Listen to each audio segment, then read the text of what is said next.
Good day, everyone. How are we all? Trust that we're all well. Welcome from our first Talitha Cumi Empowerment Foundation's first annual convening 2025. We are so happy and grateful that you are here with us today. We've come to join awareness and share knowledge, build stronger networks in the fight against intimate partner violence and gender-based violence. We promise that today at this convening will be filled with insight, engagement. This is a space for learning, collaboration, and empowerment, a space where survivors and advocates and allies can connect and inspire and change. So thank you once again for being a part of this movement to create a world where women and girls are safe, valued, and free from violence. Together, we're building pathways of healing, safety, and freedom. Welcome, welcome, welcome. Let's make today count. Yes. Before we get started, we're going to take a brief survey before we get into anything, and it should be coming up on your screen shortly.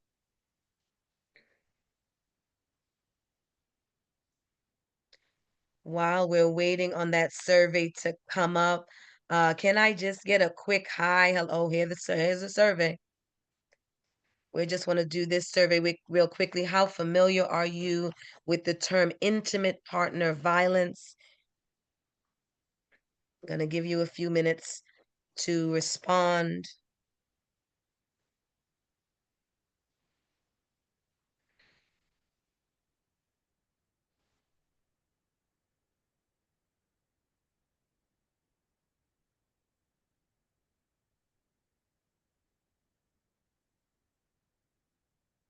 Erica, Yes, ma'am. I'm not finding, I can see at the bottom of the screen where it says end poll, but I'm not Uh-huh. seeing where I can select. So it's a bit tricky, I think. I'm not sure I'm I'm looking at the right. actually trying to do that myself. I'm seeing the answers coming up, Yeah. but it's not Uh, allowing me. no, it's not allowing me to take part in the poll. Kelly, is this something that we are doing incorrectly? Wait, let me jump in. This is Adana. Were you able to select your answers? No, we can't, it's not an option to select. So you can just see the responses. Okay. So it's not showing, the bit where you have to click on to get the answer, I to think it's select an because you're answer. both co-hosts. That's why. Okay, so Okay. let me take you off from being a co-host so you can participate. Thank you.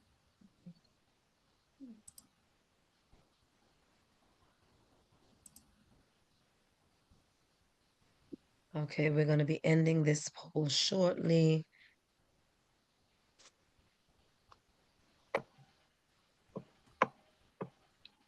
Hello, Ada. I can't participate either. Okay. I just withdrew your permission. You are all set now. Thank you. Thank you. Okay. Thank you so much. Sorry about that.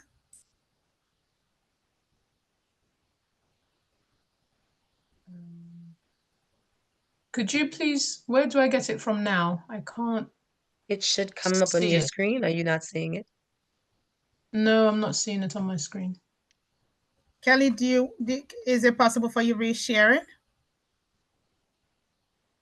No, I don't think so. Maybe if I Okay, end it and launch it I again. have a solution. Just stay where you are. Let me try to get Okay. something else while Erica is finishing up, okay? Okay. And I have a solution for that.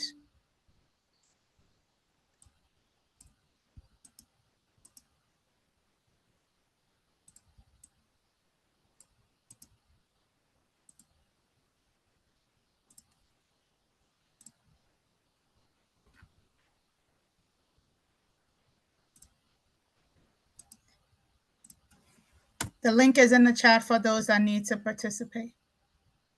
Great. Thank you. Thank you so much.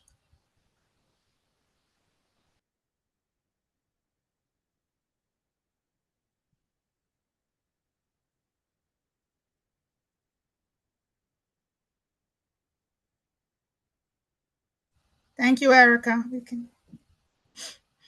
I've got it now. Thank you.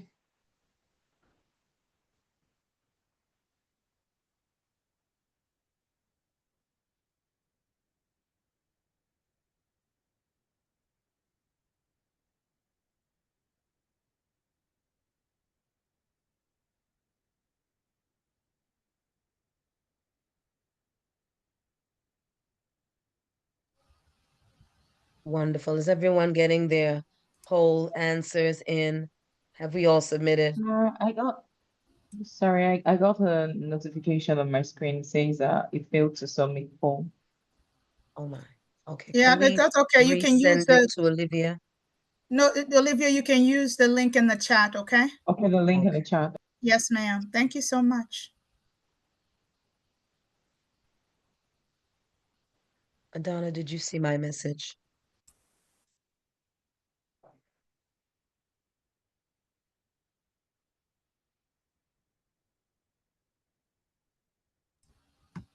Is Kelly, can everyone you being share the able poll to fill results? out? Is everyone being able to see the poll result? Have we finished? Wonderful. Wonderful. Wonderful.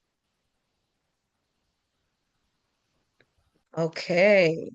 So we're seeing that our first poll survey with question number 1, how familiar are you with the term intimate partner violence? We see 83% of us is very familiar. Bear with me, this screen is doing its own thing. Why are you being disruptive? Okay. 8% is somewhat familiar. 8% is not familiar at all. We trust that by the time we finish convening today, that you'll be a little more you'll be a little more familiar and ready to jump in. Question 2, how familiar are you with the term domestic violence, domestic abuse? Everyone is familiar with that. Wonderful. We're off to a great start. Which of these you think counts as intimate partner violence? Select all that may apply. These are great. Yes, sexual activity without consent, hitting, burning, or pushing a partner, restricting access funds, threatening physical harm to a partner or to children. Yes, those are all physical options of intimate partner abuse. And number 4, how familiar are you with organizations that address intimate partner violence in Enugu and Nigeria at large?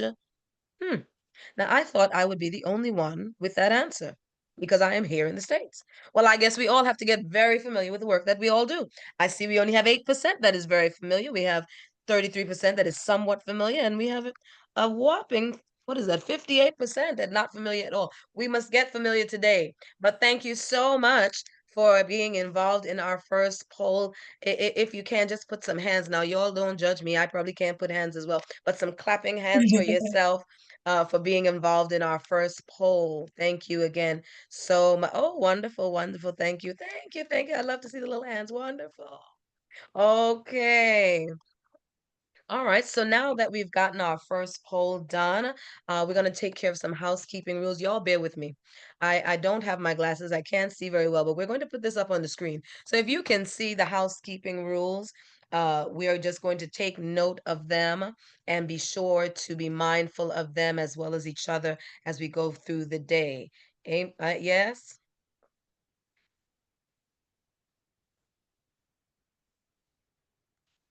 Okay, the housekeeping rules will be coming up shortly. Let's just all be mindful of each other, our times. If you have any questions, please write them down. We'll be getting to our question and answer process after every 2 or 3 presentations. So we'll not be having any questions in the beginning or while the presentations are going on, but we will save them for the end. Is that all right? Okay. So moving right along at this time, I want to welcome my dear friend.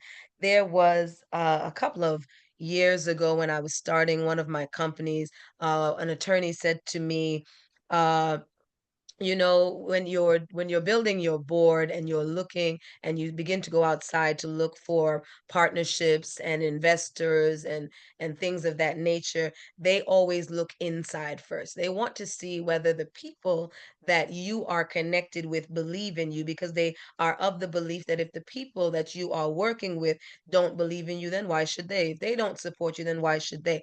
And I have known Adana for some time now, and she is an amazing advocate for women and the issues that deal with women.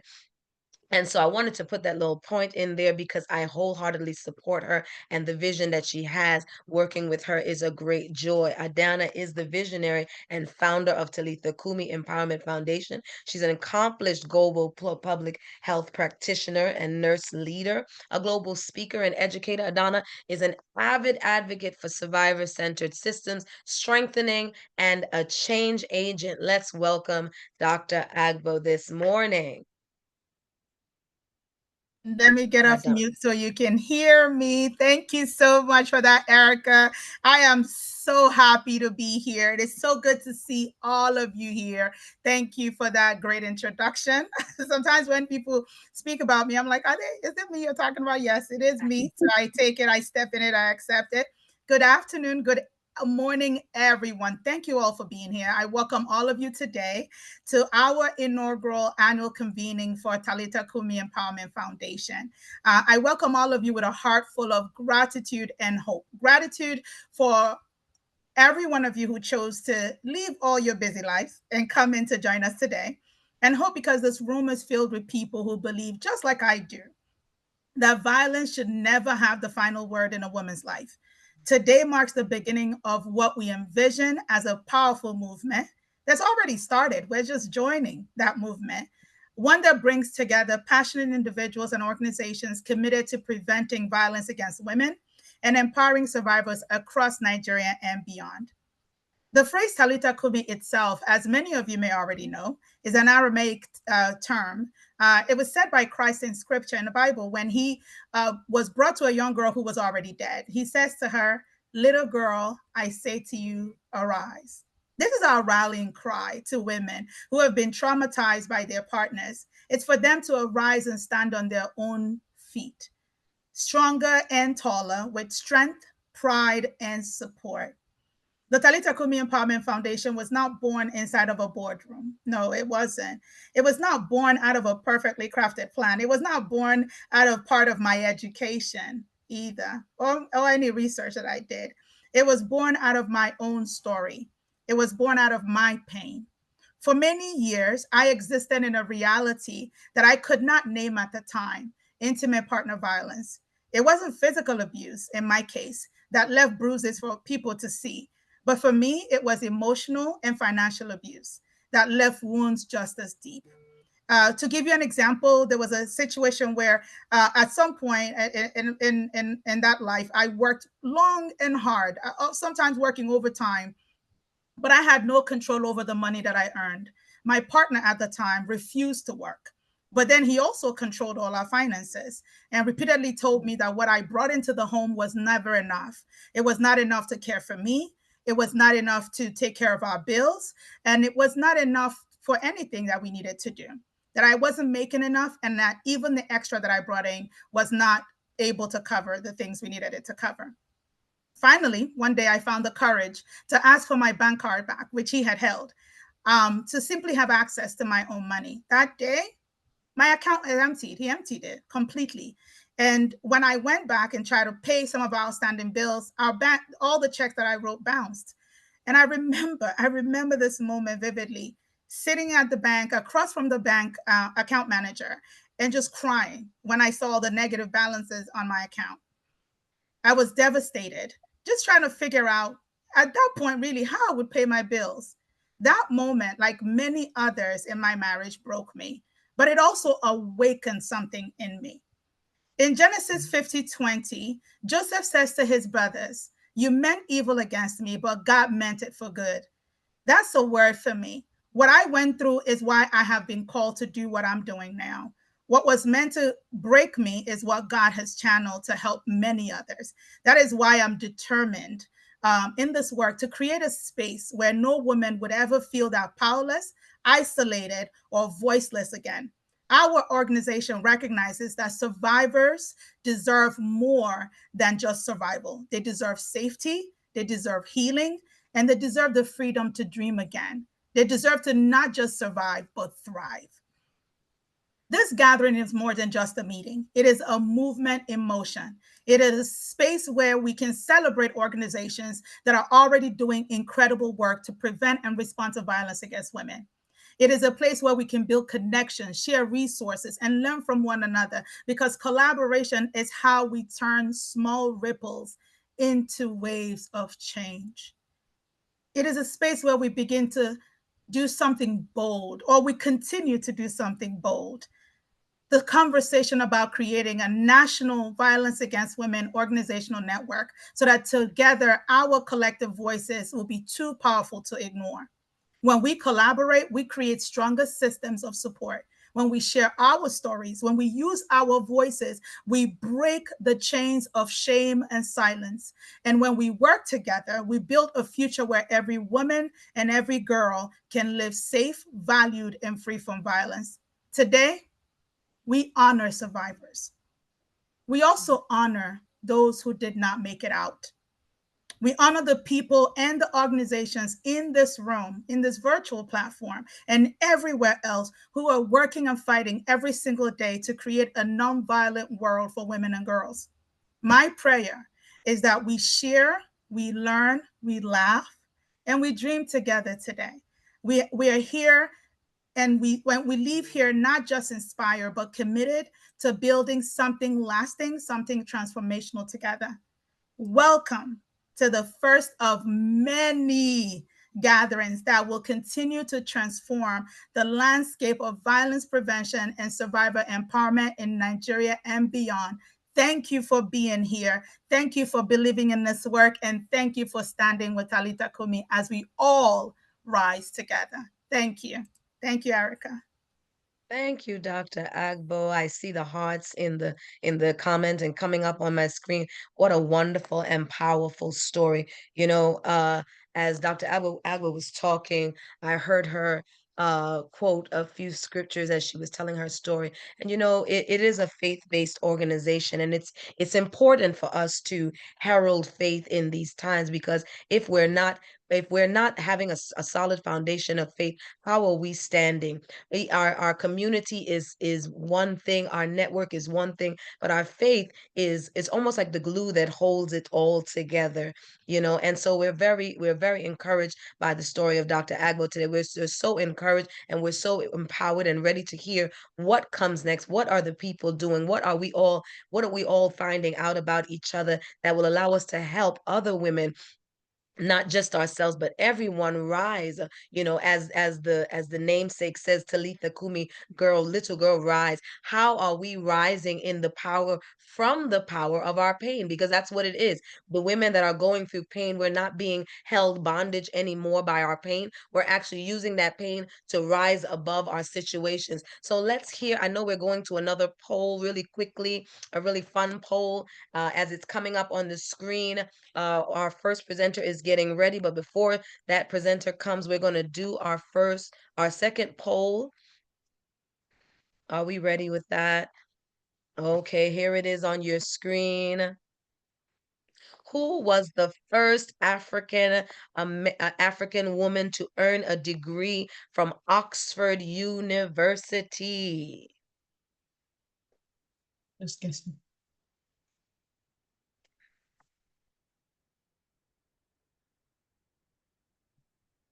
Okay, have our answers come in? Are we ready with results?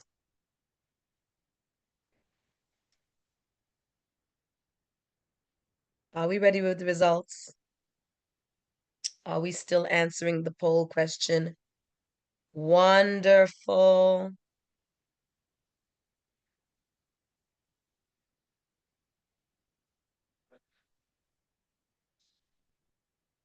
Have we all completed our results? If you have, can you put a thumbs up in the chat if you've completed the results? Wonderful. And if the poll is complete, Sorry, I can't even get the poll. I can't see the poll. oh my goodness, can we try? I can click. I'm trying to click, but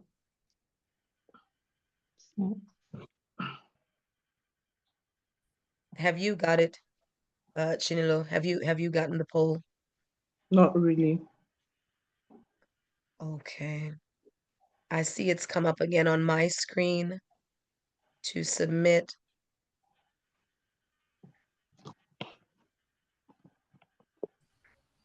Chinelo, can you Okay. see it now?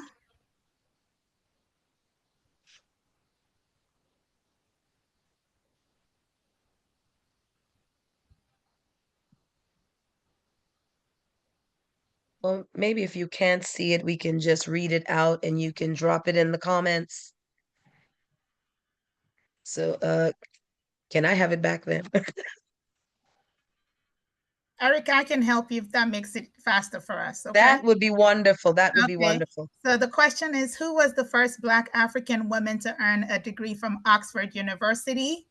And the answer options are Grace Williams, Lady Kofoworola Ademola, Margaret Abo, or Flora Mwapa.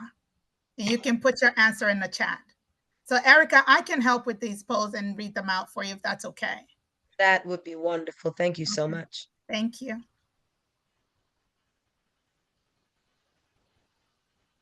Okay, I see answers coming in. Yeah.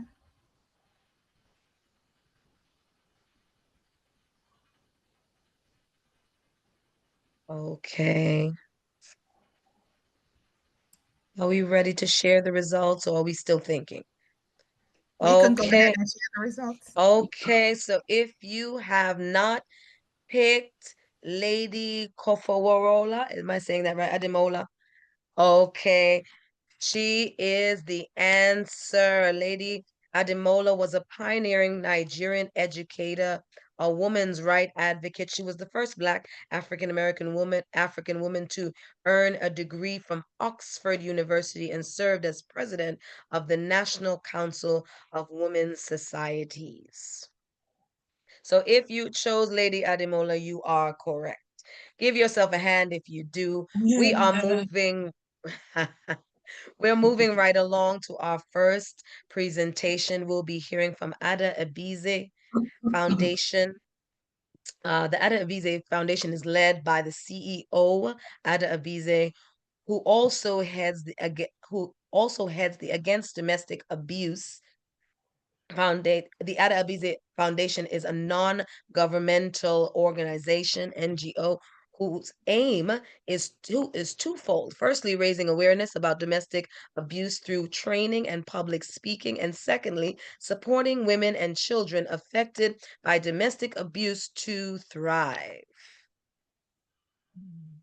Let's welcome the Ada Abize Foundation. Good morning, everyone. Good afternoon, wherever you are in the world. Welcome today. It's my pleasure to be here and to speak about the Adibezi Foundation. There we go. So our aim is to educate and to help women and children affected by domestic abuse to thrive. I'm just going to tell you a little bit about myself so we can move on to the third slide, actually. Yeah, and the one after that's it. So that's to show you I'm British born with very deep Nigerian roots. I actually just returned from Nigeria 2 days ago. I'm a proud mother of 2 girls who are warriors, who they are survivors of domestic abuse. Unfortunately, they witnessed me being abused. I've worked with children for over 20 years. I started off looking after children in my family, but also then looking after working in church as a Sunday school teacher. And in the creche, I'm a qualified teacher in the United Kingdom. I've taught across 3 continents, as you can see. My last position, I was the designated safeguarding lead. And I'm currently, I was the former trustee and director of education for an NGO in Port Harcourt, Nigeria. Our aim was to support children who were in the slums, to get them back to school, to stay in school, and to complete school. That was the aim for with that. And I'm a domestic abuse lived experience trustee currently for a national charity in the United Kingdom. I'm also the chair for the Metropolitan Police Violence Against Women and Girls Independent Advisory Group. And that means I get to voice, talk about our experiences and affect change within the police service in London, which is the largest police service or police force in the United Kingdom. I train new recruits all the way up to inspectors. Yesterday I was with detectives, just sharing my story. Like Adanna, my organization in the UK, which is against domestic abuse, and in Nigeria, the Adibezi Foundation, was through my own lived experience. And there is a video, I'm not sure if it's going to play. Is it attached to the PowerPoint?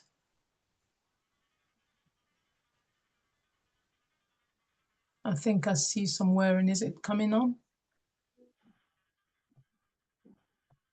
There we go.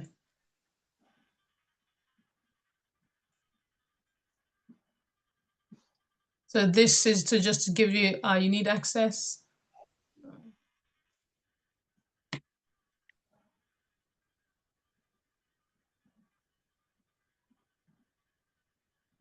Is it going to play? Should I skip that and just tell my story? Ada, you can skip that. Okay. So just to say my quick one about who we are. So my lived experience, I have 2 children. We moved from the UK, went to live in Togo, which is in West Africa.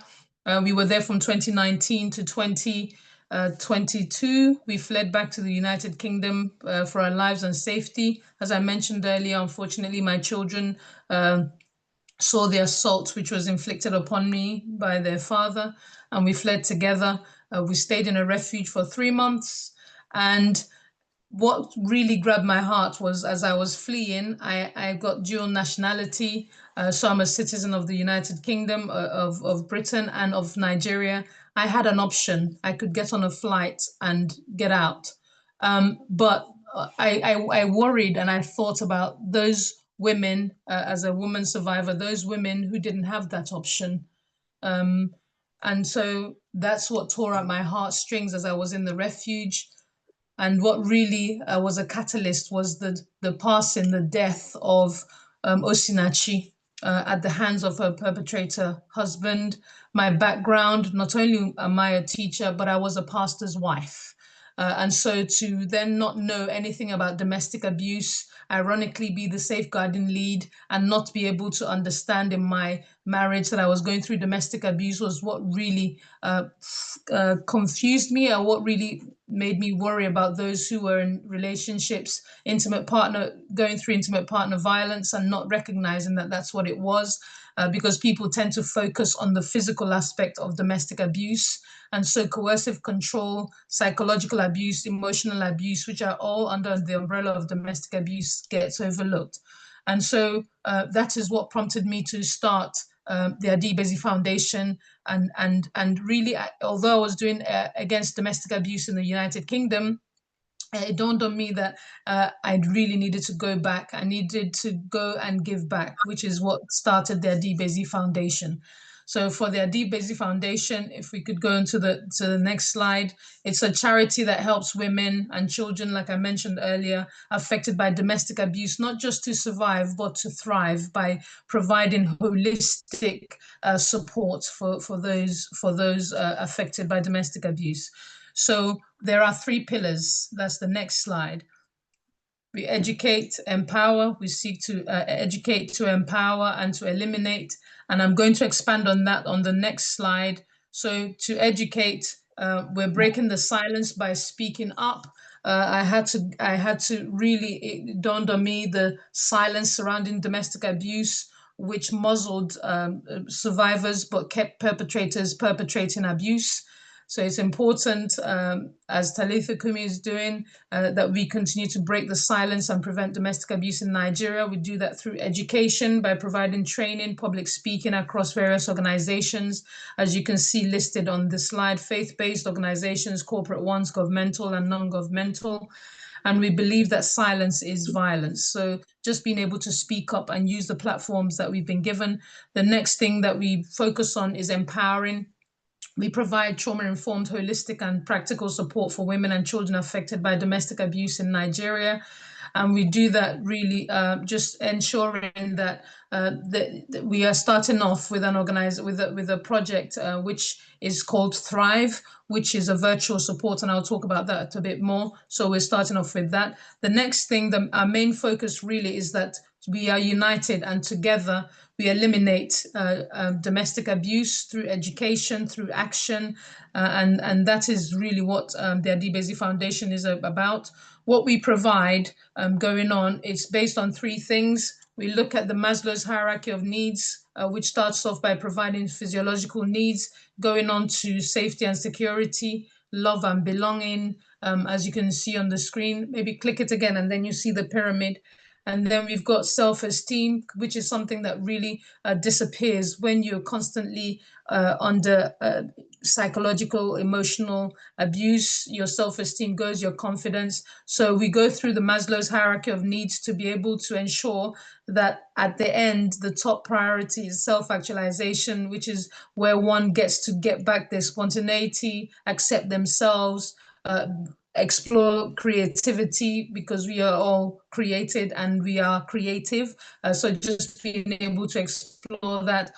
So not only do we look at Maslow's hierarchy of needs, we go through, the next one is trauma-informed. We use a trauma-informed approach, just ensuring that there's support, there's transparency, there's honesty, collaboration, and empowering survivors through the voice and giving them a choice, knowing that they do have a choice, which is taken away when you are in intimate partner violence or going through domestic abuse, which is really the same. Domestic abuse, of course, also covers family members. But the next thing that we look at is the thrivership model. We use the thrivership model to ensure that survivors do thrive. We provide safety, we provide a place, a community, and we enable survivors to share their story, which is one of the areas that enable you to heal.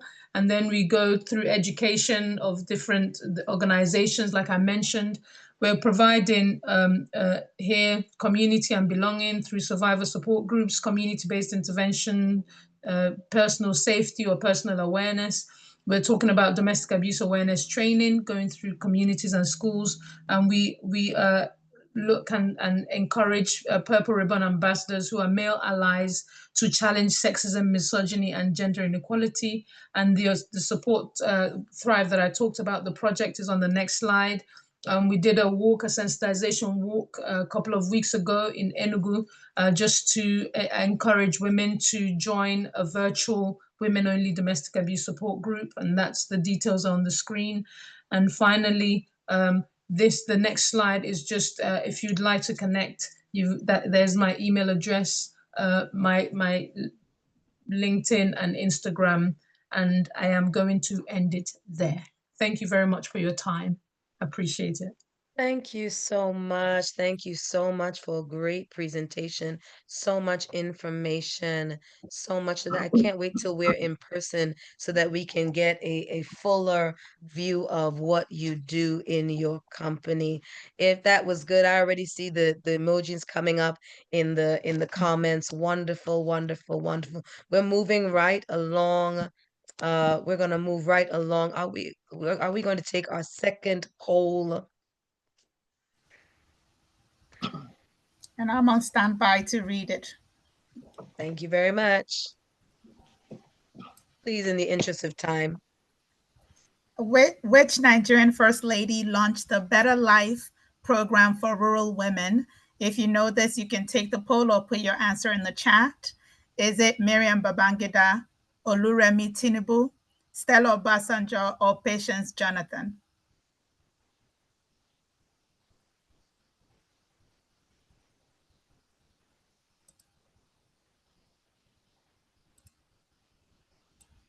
If you've had a chance to put your answers in the chat, just go ahead and indicate by a thumbs up, and our wonderful Adana will let us know who the answer to the poll is. All right. I think we can go ahead and put the answer in, and some people are putting it in the chat. Wonderful.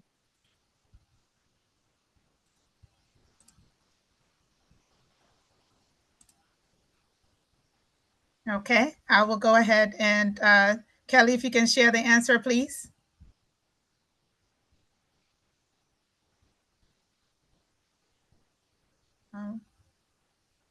Okay. All right. So yes, the answer is Miriam Babankida. Thank you all for participating. And Erica, back to you. Okay, so we're moving right along in all of this wonderful information that we are getting. Our next presentation we will hear from is the Women Information Network, also known as WINET, led Erica, by the... Yes, Erica, ma'am. please, can you forgive me? Kelly, can you advance the slide, please? There you go. Thank you. Wonderful. WINET is led by the executive director, Mrs. Miriam McKinty, is a women's rights, women-led, non-governmental and nonprofit organization working to promote and protect the rights of women, girls, and persons with disabilities. Their mission is to uplift Nigerians, excuse me, especially women, young people, and persons with disabilities by providing them with information and support to enable them to live fruitful lives. Today, WINET will be presented by Mrs. Chinelu Dim, Monitoring, Evaluation, and Learning and Gender Desk Officer at WINET. Let's welcome Mrs. Chinelu Dim. Thank you very much. Good afternoon. Good morning. Thank you so much. I am Chinelu Dim, Monitoring, Evaluation, and Learning Officer of Women Information Network. I also manage the gender desk of the organization. I have over 12 years experience in program management, and I've led projects on gender-based violence, women rights, disability, inclusion, and water sanitation and hygiene with organizations like Action Aid Nigeria, African Women Development Fund, Mundo Caparente of Spain. I have my master's in business administration from University of Nigeria, and also bachelor's of engineering in computer science and engineering from Enugu State University of Science and Technology. Next slide, please. Or next two slides. Next slide. Okay, since you have taken the overview of Women Information Network, let's go to the next slide. Brief description of our projects. We carried out various projects in WINET, and then one of the projects we handled in the past was titled Sustained Enlightenment Campaign to End Violence Against Women and Girls and Sexual and Gender-Based Violence in Enugu State. The project was supported by Action Aid Nigeria and was funded by Global Affairs Canada. It was actually a 5-year project from 2019 to 2024. During this project, the activities we carried out were community dialogues, women town hall meetings. We also engaged men on ending sexual and gender-based violence in various communities where we work.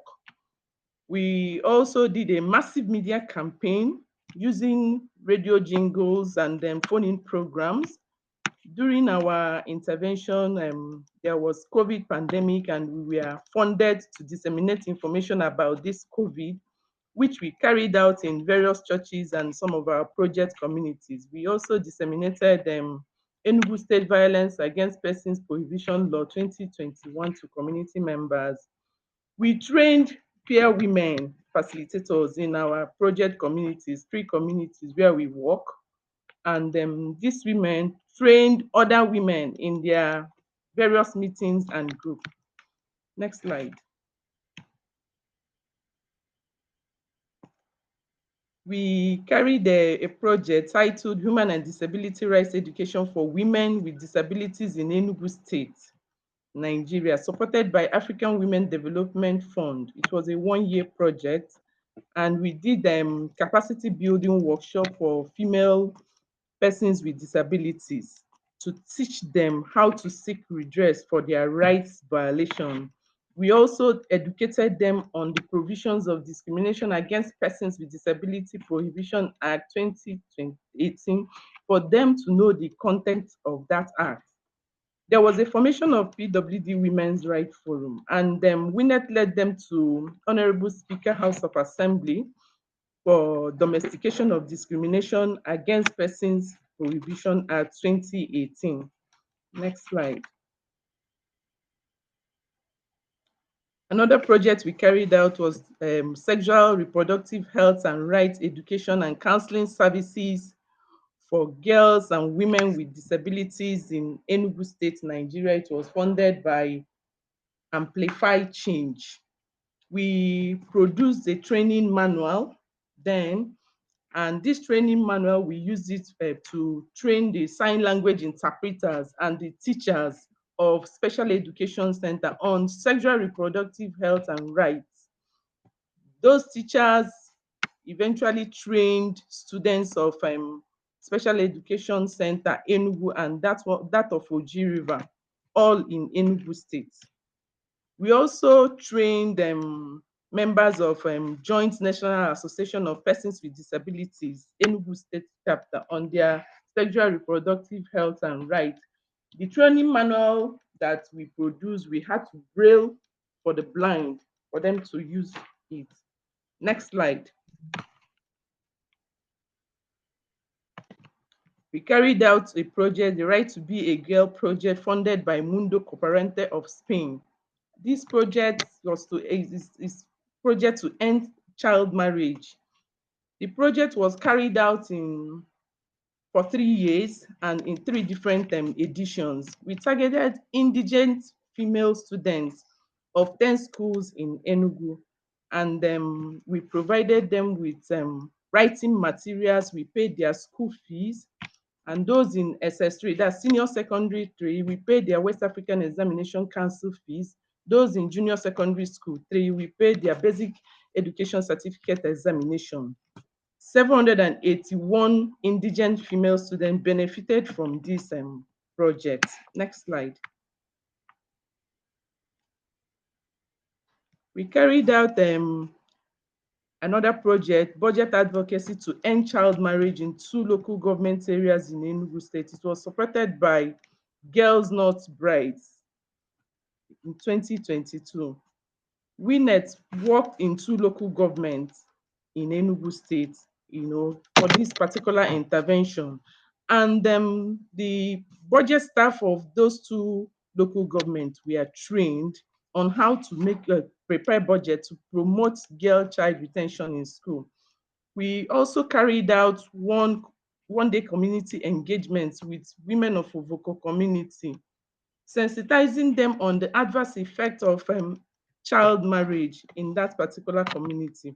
We did a one-day round table for journalists on the use of this budget advocacy to end child marriage. Next slide, please.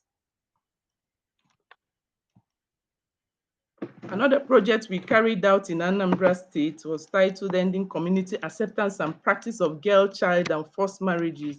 It was in a community called Ebenebe from 2019 to 2020. Winnet consulted with the traditional girl child law, despite the fact that the Anambra State has existing child rights law 2004 prohibiting that practice. Winnet eventually engaged dialogues with men, women, girls, and boys, and thereafter they agreed to end the cultural practice known as Tumnum, which fuels that child marriage in that particular community. Next slide.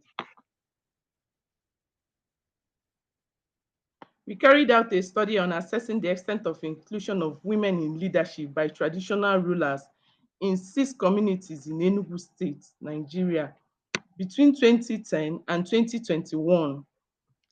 The key findings of this particular project are 80% of the respondents wish their traditional rulers included women in their cabinets, and about 93% of the female and 82% of male wish that women are included in the Igwe's cabinet. Next slide, please. Then our key accomplishments and success stories. From the Sustained Enlightenment Campaign project on ending SGBV, which we carried out, it was a great thing that we record all these success stories, because the women peer facilitators that we trained were able, and with the women peer facilitators, which we trained from 3 different communities. His Royal Highness of one of the communities in Enugu State, where we carried it out, was able to abolish female genital mutilation and cutting through a proclamation, for people to desist from female genital mutilation, more especially parents and the traditional birth attendants, with effect from 9th March 2023. Then women in those communities that we train, they said that they've learned to mobilize themselves to take action, that affect their lives both economically, socially, and otherwise. Next slide, please. Then those women that we trained, some of them gave testimonials. One of them, Mrs. Helen Ude, said for the first time in their community, women were able to come together to meet with their traditional ruler, for the inclusion of women in Igwe's cabinet.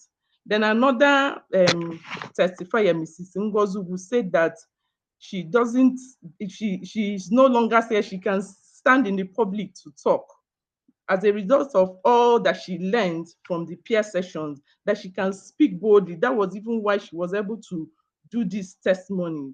Then one Mrs. Bridget Obodo, who is a widow, learned how to start new business. So she started fufu business, and she said that right now she can take care of the family from the profit that she makes. Next slide. From the Human and Disability Rights Education and Counseling Services that we carried out, the PWD Women Rights Forum, which we led to House of Assembly for domestication of discrimination against persons with disability, led to enactment of Enugu State Discrimination Against Persons with Disability Prohibition Law in 2023. It was really awesome. Next slide. Ending community acceptance and practice, which we carried out in Ebenebe community in Anambra State. It was a greatest achievement for Winnet when the traditional ruler of that community on the 31st December 2019 did a proclamation abolishing girl, child, and forced marriages in that community till today. Next slide. Winnet belongs to various coalitions, which include Girls Not Brides, the Global Partnership to End Child Marriage, Center for Eradication of Violence Against Women, Child Protection Network, National Coalition of Civil Society to End Child Marriage in Enugu. The executive director is the focal person of this coalition, that Miriam Menkete. And currently, we are carrying out a project titled Using Community Bylaws to End Child Marriage in Enugu State, Nigeria. Next slide. You can contact us with this following address. We are located at 2A Menkiti Lane, behind Fidelity Bank, off of Ogui Road, Enugu State, Nigeria. Our email is as shown on the screen. Likewise, our social media handles and our cell phones. Thank you very much. Thank you so much, Chinlu. Thank you so for your great presentation on Winnet and what you do. I think we are answering our own question for our first poll about getting to know who's doing work in Nigeria. We're finding these companies. Thank you so much for the work that you do. We are asking if you have questions for our presenters to please write them down. We are going to get to our question and answer portion very, very soon. Please keep in mind whether it's a general question on the convening and what we do, or is it a question specifically for a presenter? So be sure to indicate that if you're asking it. When we get to that portion, we will ask that you are unmuted, or if you just want to drop it in the chat, please be specific to whether it is a general question for the convening or it is specifically for one who has already presented, and the presenter will answer your questions. We are moving right along in the interest of time to our third presentation. We are hearing from the Lagos Domestic and Sexual Violence Agency, also known as Lagos DSVA. Lagos DSVA, led by Executive Secretary Mrs. Lola Vivoa Edini, is an organization under Lagos state government committed to ensuring total eradication of sexual and gender-based violence in the state. Their mission is to provide sensitive services to victims of domestic and sexual violence while promoting healthy relationships as they strive to enhance their coordinated community response to domestic and sexual violence in Lagos and indeed in Nigeria. Today, the Lagos DSVA work will be presented by Mrs. Tumininu Oni, head of the Case Management Department. Let us welcome her as she comes. Hi everyone, good afternoon. Hello. So sorry, I don't know what happened to my camera. I can't see, I'm clicking it, it's not coming on. So just accept me like this. I really wish to be on camera as I've been seeing other presenters beautiful on camera. So sorry. So I also apologize for joining in late because of internet. So sorry. All right, so I will be presenting about state structures that we have in Lagos State to combat sexual and gender-based violence in the state. We'll briefly mention the referral pathways and speak to the programs and some initiatives that we have been doing. Yes, you can go to the next slide. All right. I'm so sorry. Taminunu, can you increase your volume just a little bit, if that's okay? Right. Okay, can you hear me now? Yeah, much better. Thank you. All right. So can I see the screen? This next slide. Next slide. All right. So a brief history about DSVA.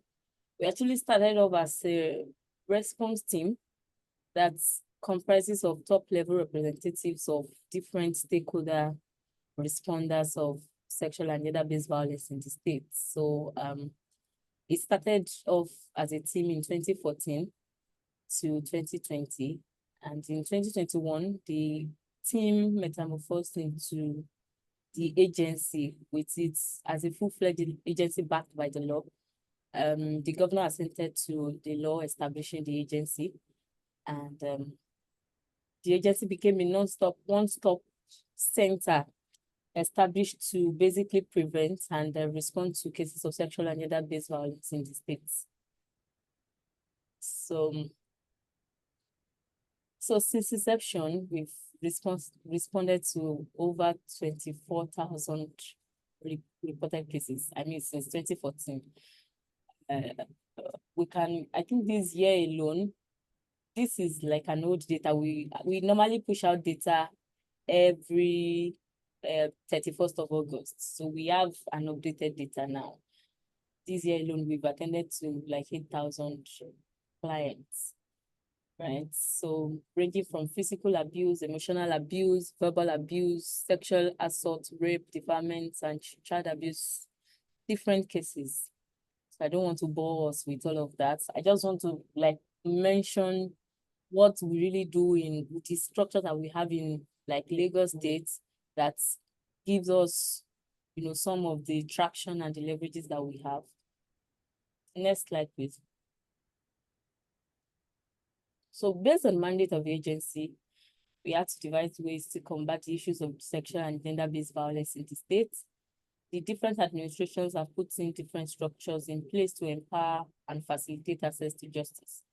So like my boss will normally say, this is Titi Lala Adini, on whose privilege I'm here. he will say that in Lagos State, we have really enjoyed political will, and we didn't get to where we are in one day. I mean, this is a work that has been in existence since 2015.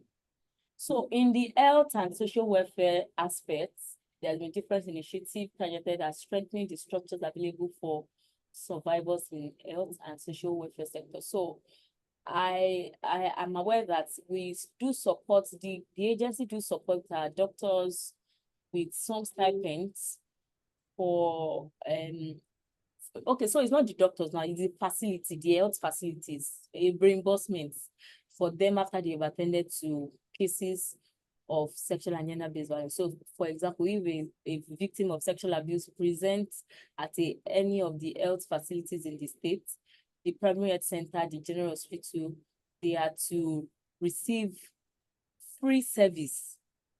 They're not supposed to pay. They're not going to pay.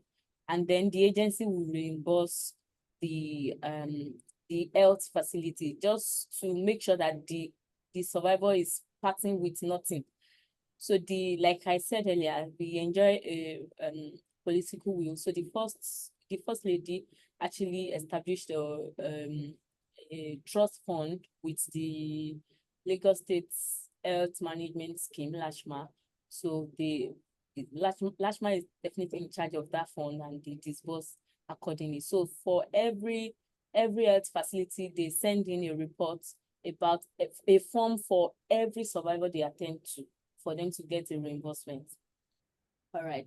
So we also do a lot of training of the doctors, training of the health workers, medical social workers as required. And training curriculum really includes best practices in bringing care to survivors and how to also gather evidence as health practitioners.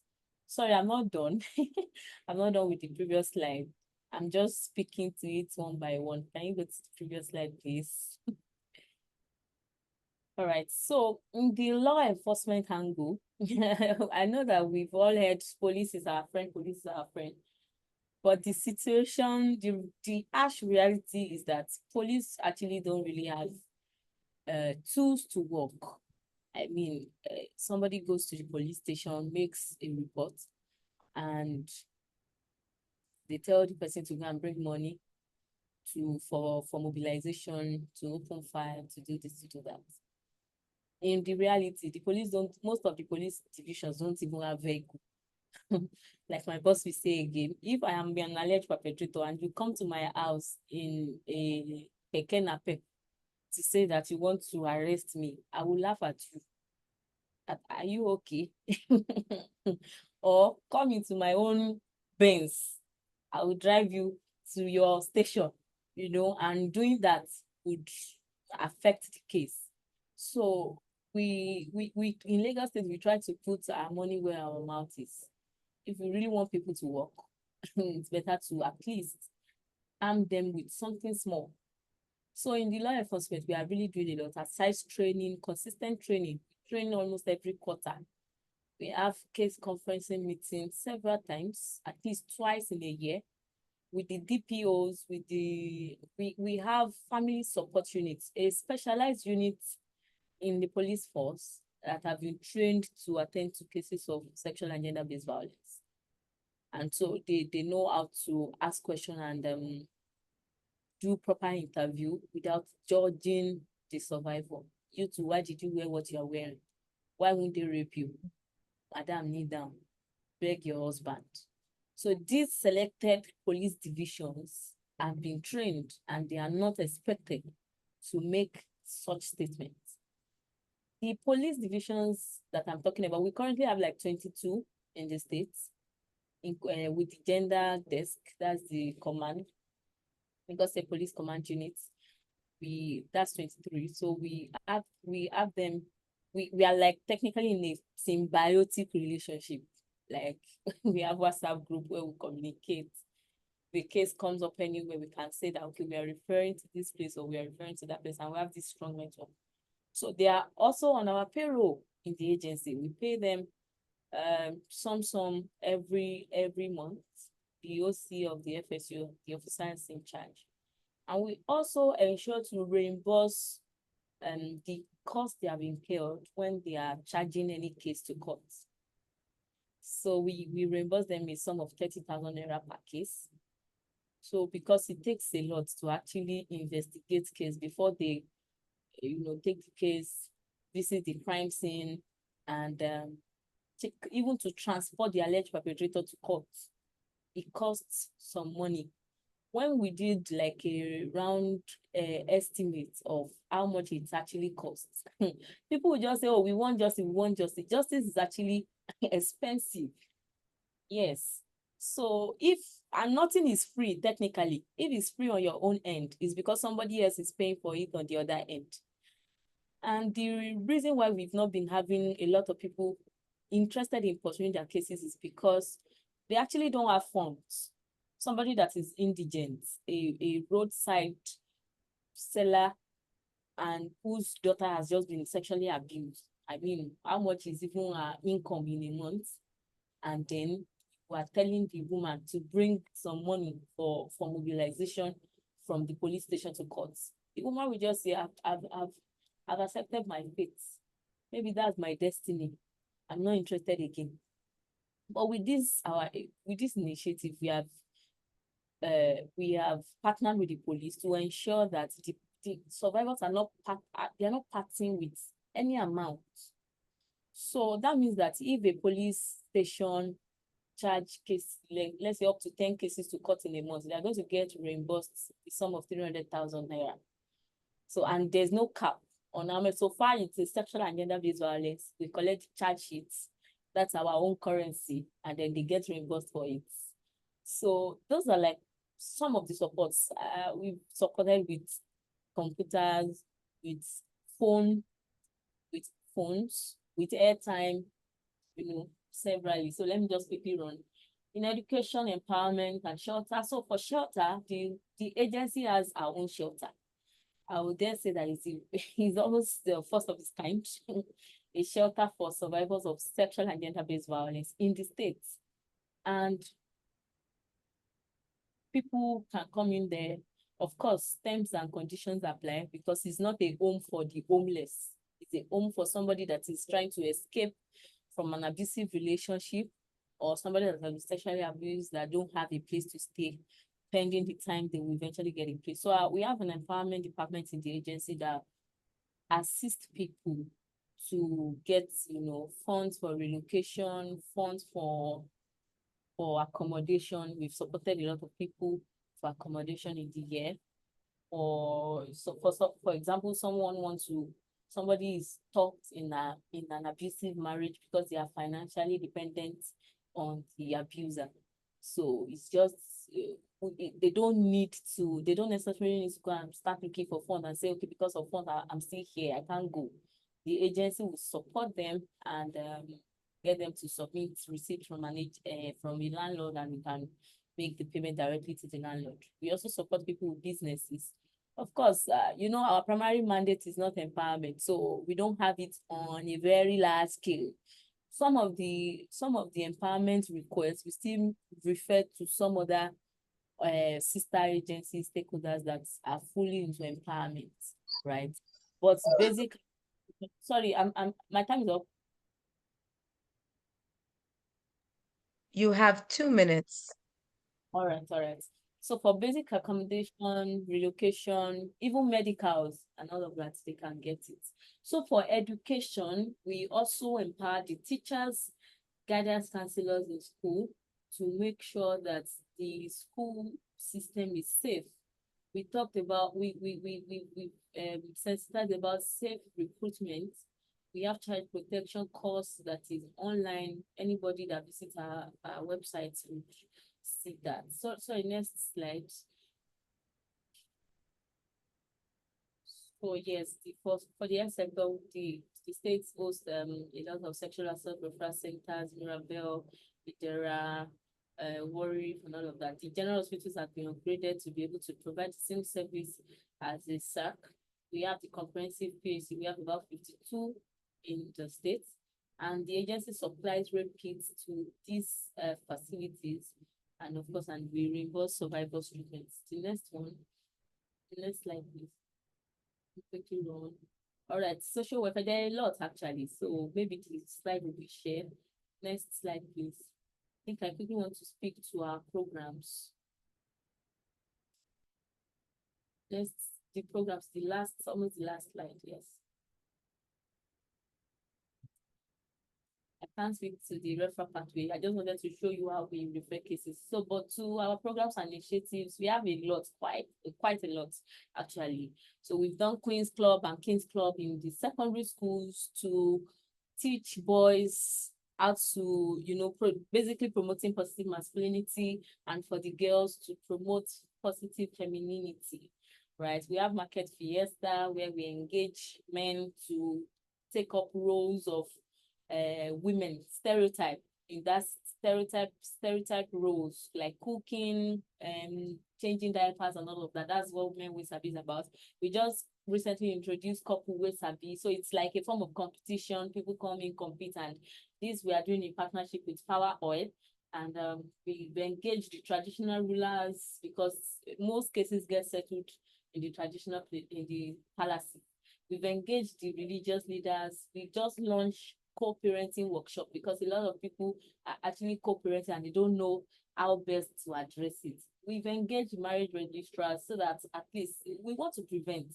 We don't want to always respond. So at the level where you are about to get married, marriage registrars at the local government, there's a curriculum that they take them through, and if there are signs of abuse, the person can actually be advised. So we also have safeguarding the rights of a child. I think it's a good place to stop. Thank you so much for having us, and thank you for this opportunity. Thank you for taking your time. Yeah. Thank you so much. Thank you so much. Thank you for your wonderful presentation. Oh, I already see the hearts and the hands going up in the chat. That was a great presentation. We are moving on to our question and answer portion. We do want to take a picture of the group.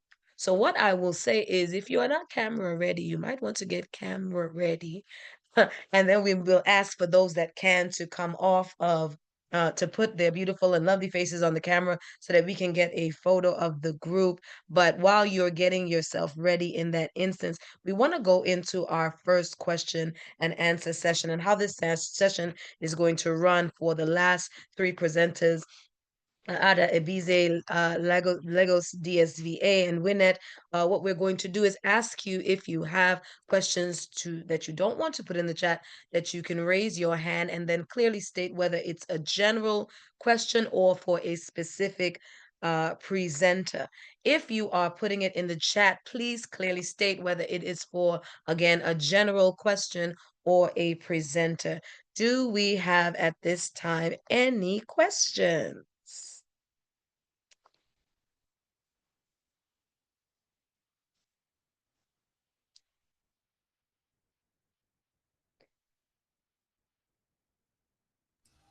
And Onyinye is monitoring the chat to answer any questions. We are getting a lot of awesome presentations. We're getting a lot of that. We're enjoying what we're hearing. This is good. We're getting a lot of questions. Dr. Agbo, can we get the recording of this after? Yes. People can send us an email to our email address, talithacumieng@gmail.com, and then we will send them the presentation recording, or reach out to us on any of our social media handle. Okay. Wonderful. The email is going into the chat. Yes, we are going to put it into the chat for you so that you can contact us.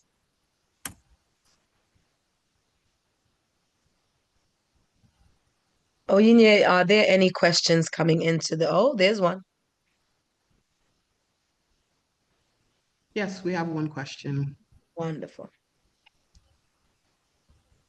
Can we read and I'll that? read it off. Yes.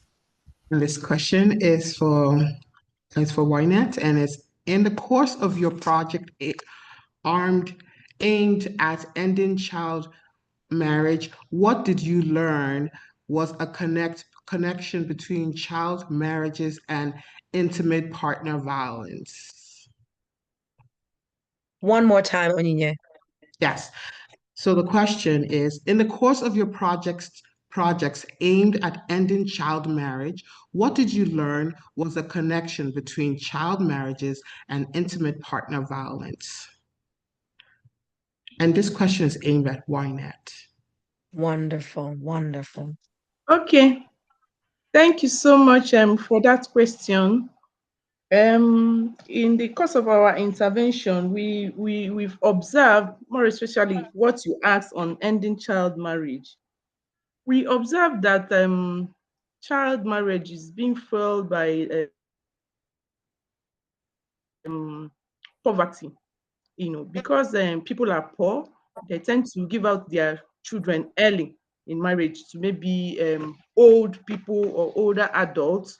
They are forcefully given out to them in marriage. And when you give out such people out in marriage, younger people that don't know anything, maybe 18 years below, which is not supposed to be, when they get to their husbands' houses, you find out that because they don't know their left from their right, they tend to experience intimate partner violence from their husbands. Thank you. Okay, thank you so much. We have a question from Peter Mvuma. Yes, thank you so much, Erica, for the You're welcome. facilitation, but also the presenters. I have about two questions, one being specific to a presenter, and then the other one being a bit general in nature. Perhaps it can be answered by anyone from the team that presented. So number one in the chat, there's one who's lamenting about male or boy-child involvement, and the last presenter articulated that very well in terms of how they are trying to work around involving the boy-child. And then specifically now coming to the presenter, I didn't get her name, but from WeNet, they did should be a survey, or it should be a survey, not a research, around women being involved into different leadership positions. My main interest and curiosity around that is perhaps just around the sample size.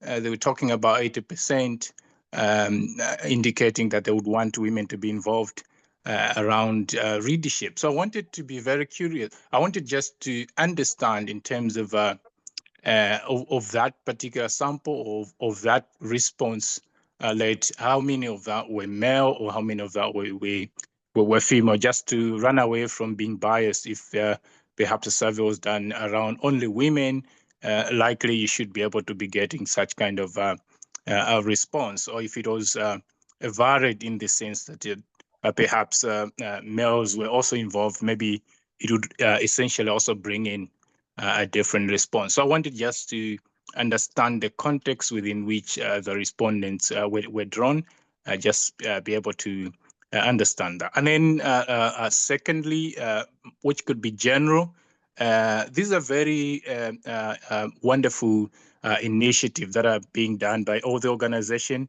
And then I also wanted just to hear from perhaps each one of them in terms of the sustainability of the initiative, because there are some pay that should have been said around should be the third presenter who was talking about some payments that are being made, and she articulated very well as well in terms of justice not being free. It means that there's perpetually a need to sustain and pay and etc. So how do we make sure that all these very wonderful initiatives are being sustained in the long term? So I wanted just to hear around sustainability in general. Thank you so much, Eric. So to just get some direction, I believe, Peter, your first question was asking Chinelu Dim whether their statistics were drawn from males as well as females. Is that correct? Excellent, excellent. Okay. Chineludem, can you please enlighten us a bit? Yes, I did. I did mention that I gave the percentage of women and that of men, because Okay. the research that was carried out, it wasn't only after the analysis, from the research. I even stated it on my slide, the percentage of the male and the percentage of the female, men were not left behind on that. Thank you. Okay, wonderful. And then I believe your second question was to sustainability, and that question was for all of the presenters. Excellent. Just how they're working around sustainabilities of these very beautiful and wonderful initiatives that are currently carrying out within the country. Thank you. Between Wynette, Adebize, and who am I missing? Lagos DSVA. Do we have an answer for Peter on that? Well, So thank you very much, Peter. Should I start? Who is starting? I can't yeah, see. go ahead. So for the Adibezi Foundation, so we did a sensitization walk, but also in that it's about just letting people know and looking out for partners who would join with us. So we've done presentations looking for people who would make recurring donations, however they wish, maybe monthly, quarterly, yearly, biannually, however they want to do it. It could be in the form of money, but also in terms of if they are, we also are looking for help in terms of trying to partner with trying to have service level partnerships, be it in the legal field, medical, housing, social care, so that we have a long-term dedication or commitment to what we are doing, so that we are able to plan ahead. We should, as Africans, be able to sustain ourselves, but failing that, just being able to do those service level partnerships and having recurring donations. But we also would be looking at doing things in terms of applying for funding. I know that there are cuts around the world. I know Americans are feeling it, not just Americans, but the work that they're doing in terms of aid across the world. But just being able to reach out to organizations who believe in ending domestic abuse across countries. So that's the way that we're looking at being able to sustain the work that we're doing to support women and children affected by domestic abuse.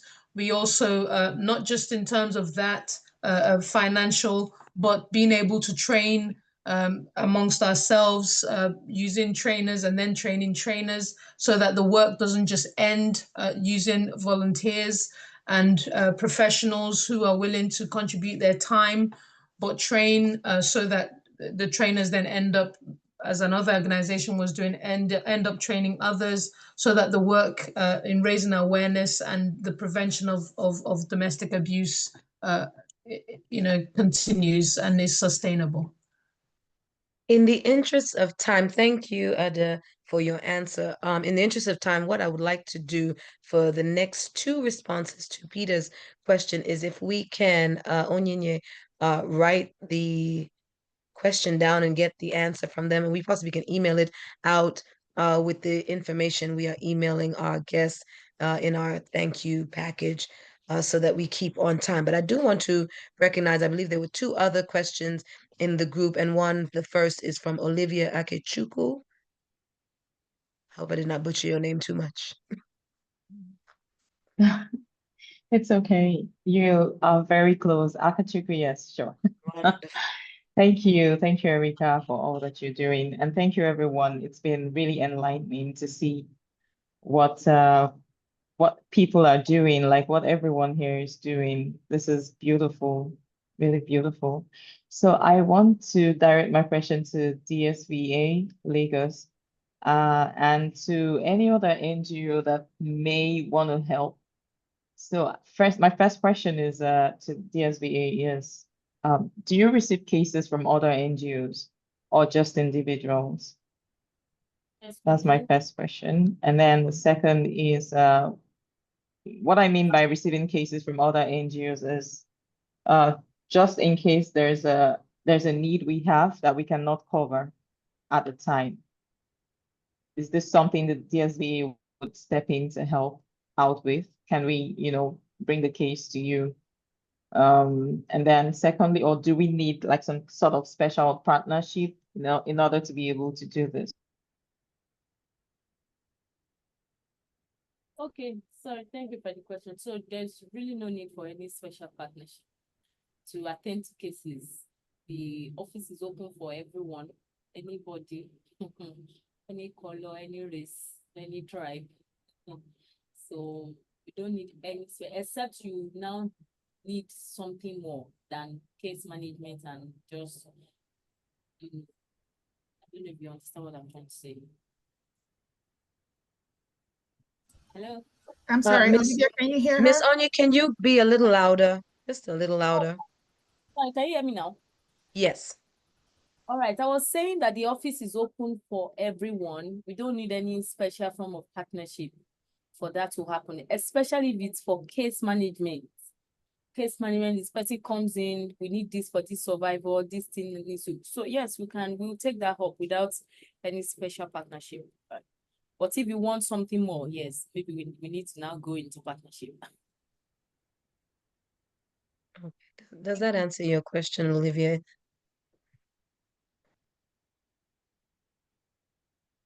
Okay, we're gonna move on really quickly in the interest of time to I'm sorry, Erica, can I jump in here? We have Sure. one more question in the chat. And the question is, I want to know the interventions Ada Ebize carried out in Enugu. Okay, so in the United Kingdom, I am currently working alongside the Metropolitan Police a great deal and going to other organizations like councils and schools to train teachers in doing that. In Nigeria, I registered the organization in January. I came in this month and did the sensitization walk. And ultimately, we want to end up with refugees, but I'm starting off with a support group, which was on one of the slides. So we're starting off with a Thrive support group, and Thrive, we know 1.7 million women are trapped in abusive relationships, and isolation is a major issue. And also when you flee, sometimes people don't understand. So we're creating a forum whereby women can come together, peer support, help each other, and that's starting off. So that's what I'm doing in Enugu right now and across Nigeria.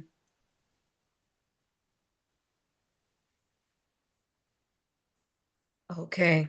I do have one last question from Obina Ide. Do you still have a question?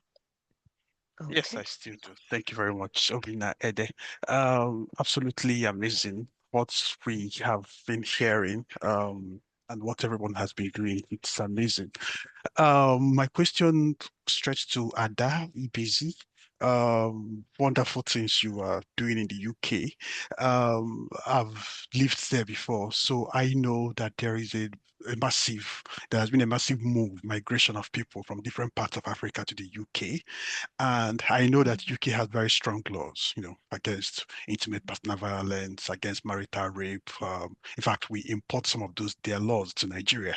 That's where we look at. But I'm thinking about our people, people from Africa, with the kind of mindset, with the kind of culture that we had moving to the UK. How has your education permeated into the heart to change that mindset? I'll give you an instance. Back in Africa, I mean, it's unheard of to say a man go to the kitchen to cook, to wash the dishes, to take care of the children. But this is a lifestyle in the UK and this is a lifestyle in the US. And most of our men go there with that mindset with which we used to live back home. Of course, there are sometimes most of the men go there, the wives earn more than the men, because of the kind of the professions available. How do we get this education to our people moving into these places so that we don't have some of these men ending up in jail for things that we are doing easily back home, but which they couldn't do, outside the shores of Nigeria or Africa? Thank you. Thank you very much for that question, Obinna. I appreciate that. It's a good question to ask. And I do understand that what you've outlined in terms of there being a culture shift when men move families move from Nigeria and then end up in the West, and the culture is different, the mindset is different. But there is one thing that we have to understand: domestic abuse is a recurring or it borders, it covers more than the physical abuse. What we heard earlier from Adana about the financial abuse that she had to endure. And so we need to look at it from a broader point of view. If it is that you have moved from a culture, say Nigeria, and you move, say, from Enugu or Lagos or whichever state, and you get to the United Kingdom, let's say you end up in London, that your wife earns more, or that you're having to cook, do chores that you never used to do in Nigeria. I think it all boils down to, regardless of where you are, you have to just adjust, and you can't take it all out on somebody else. So I think we're talking about two different things in terms of domestic abuse and someone who decides to become maybe violent or abuse their partner because they're not getting what they want. I think it boils down to communication. And if you know that you're there as a partnership and you're there to support your spouse, surely that you should be able to communicate and be understanding, knowing that you've moved somewhere where maybe when she was in Nigeria, she had help, she was able to do the work, and you had house help and there was someone there to help. You move to the UK, there's no help. Then surely, in order to support the wife or support the spouse, you need to bear some of the burden. And if you're really wanting your wife to succeed, surely ego has nothing to do with it. And you have to just really look at the culture that you've moved to and adjust accordingly. So that's what I would say to that question. Thank you very much. Just one question. I'm sorry, Erika. Just for the last question, how do you have plans of reaching to these communities, to reaching out to the people, the migrant population? Is there plans having opportunity to work with faith-based organizations or community groups, maybe village groups, to reach out to these people and give this education to our men and also to our women? Thank you. Education is my passion. Education is something that really is a leveler. Reaching into faith-based organizations, I have to say I've had pushback because we don't like to talk about domestic abuse. It makes us uncomfortable. It's the topic that's an elephant in the room. It's an issue that people run away from. So I have to say that even getting into faith-based groups has been quite tricky here in the United Kingdom.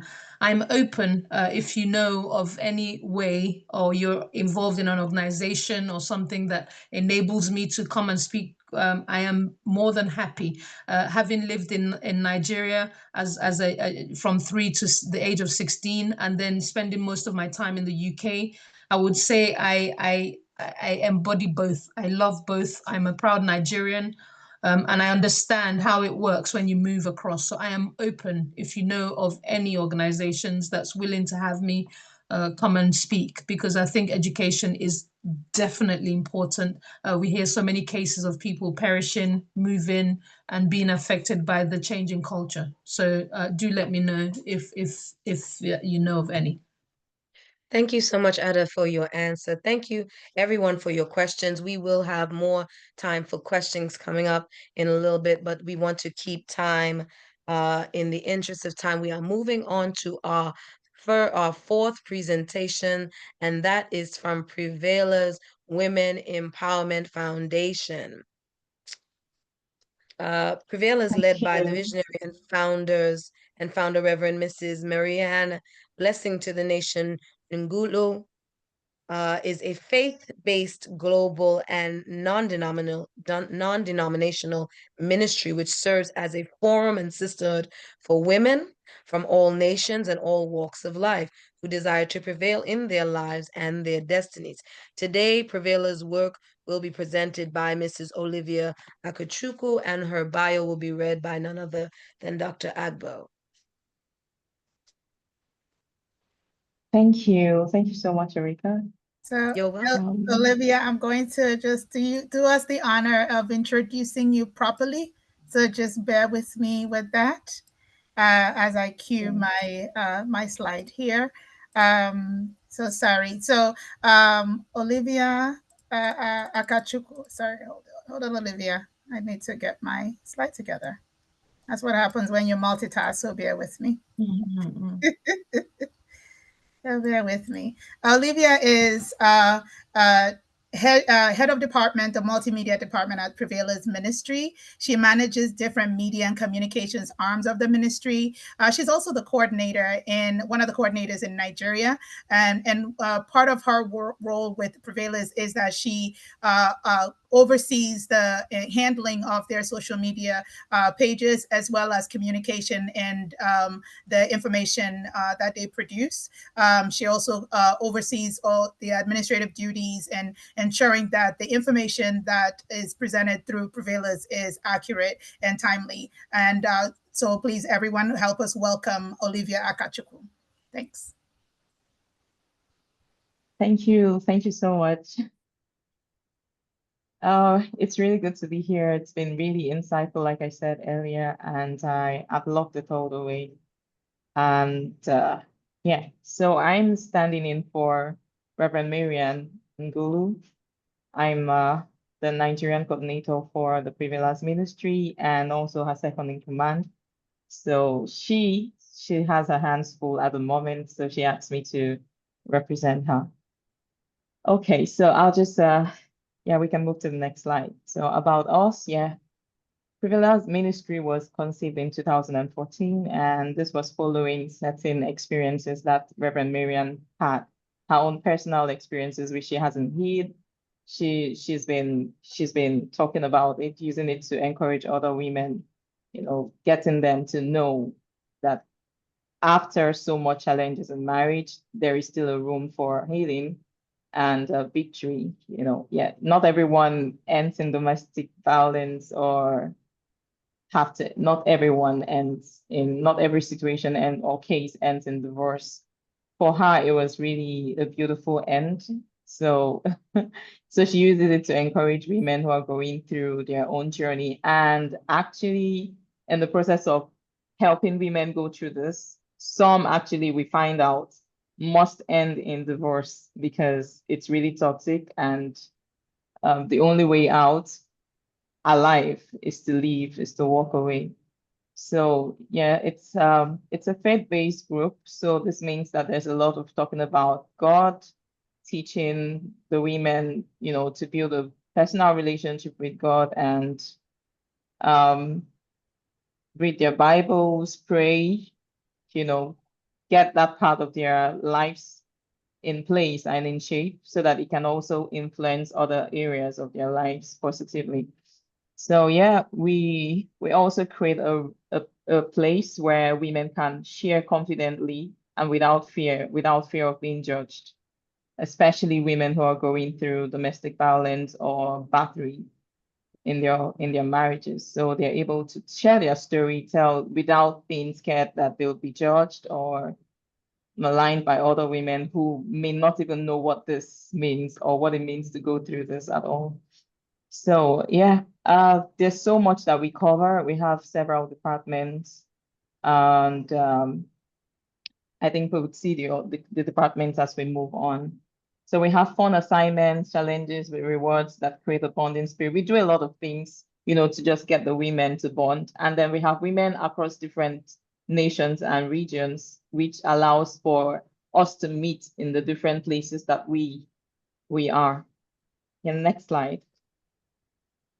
So our mission is to empower and liberate women so they can realize their full potential, leading to positive change in homes, communities, workplaces, and wider society. We're dedicated to fostering an environment where women can thrive and achieve their dreams, regardless of differences, background, and all the many things that could hinder.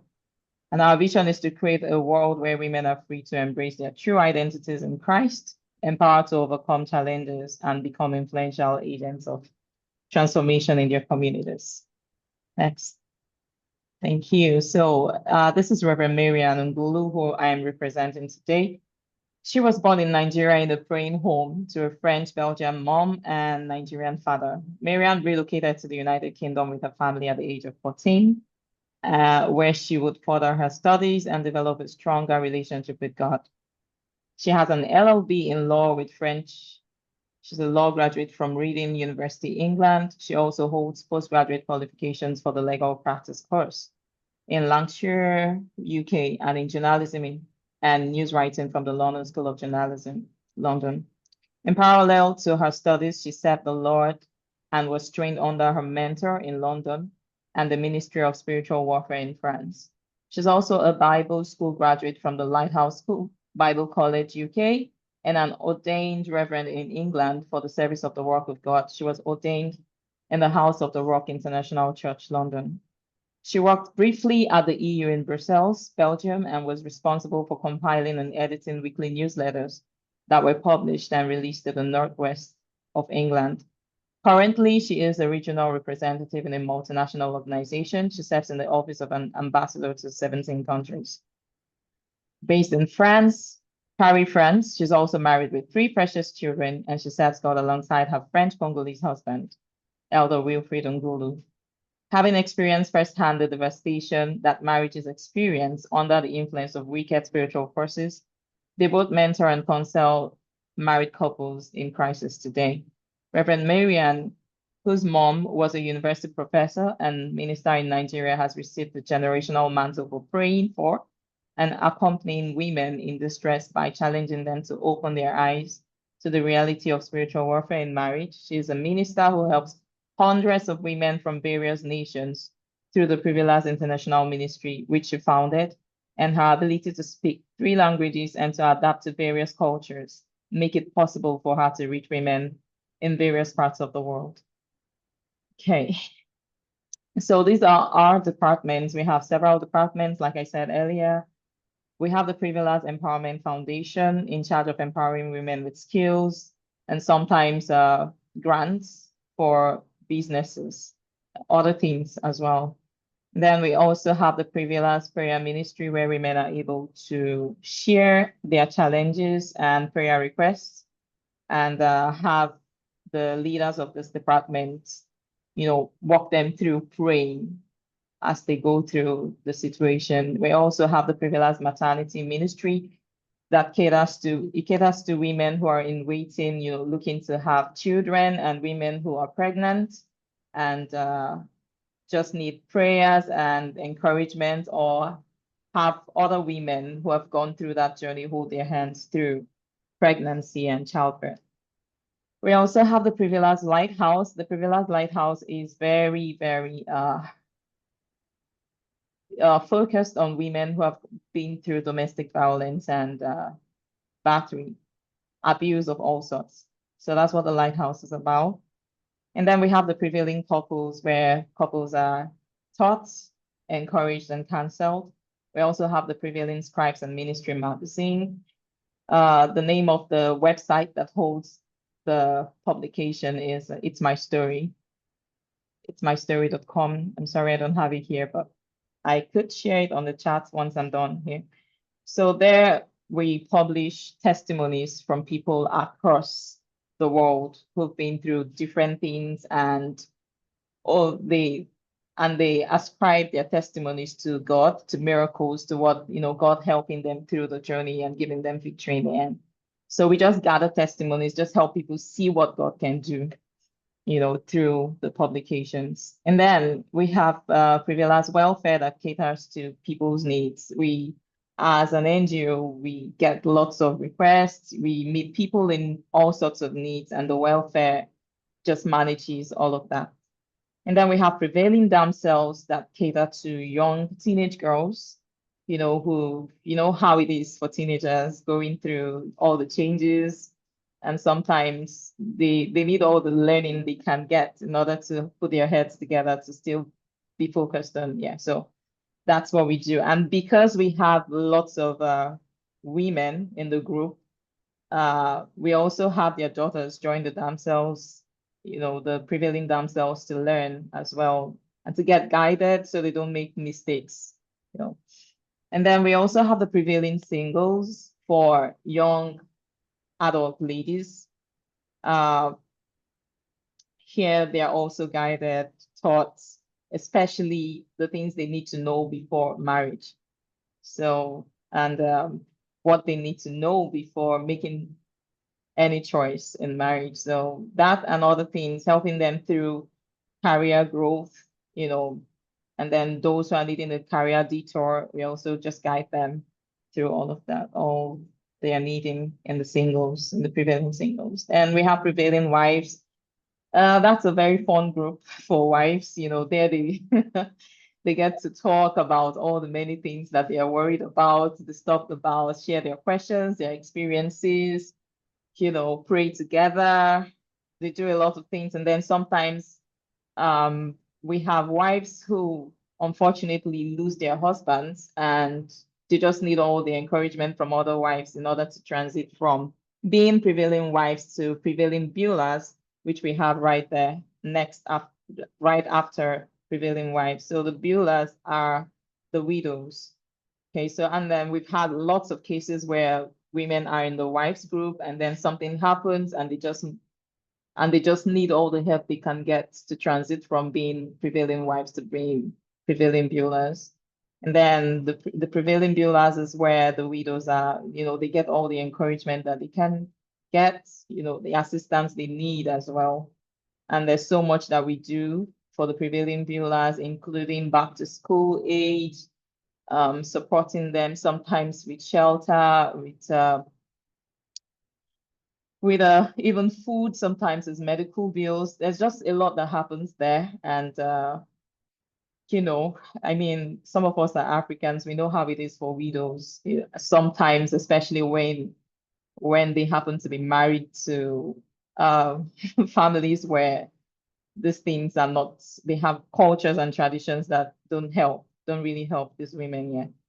So the Prevailers finance team manages the NGO's finances, and then we have the multimedia that manages all our outlets for sending our message out, putting us out there, the way that we want to be put out.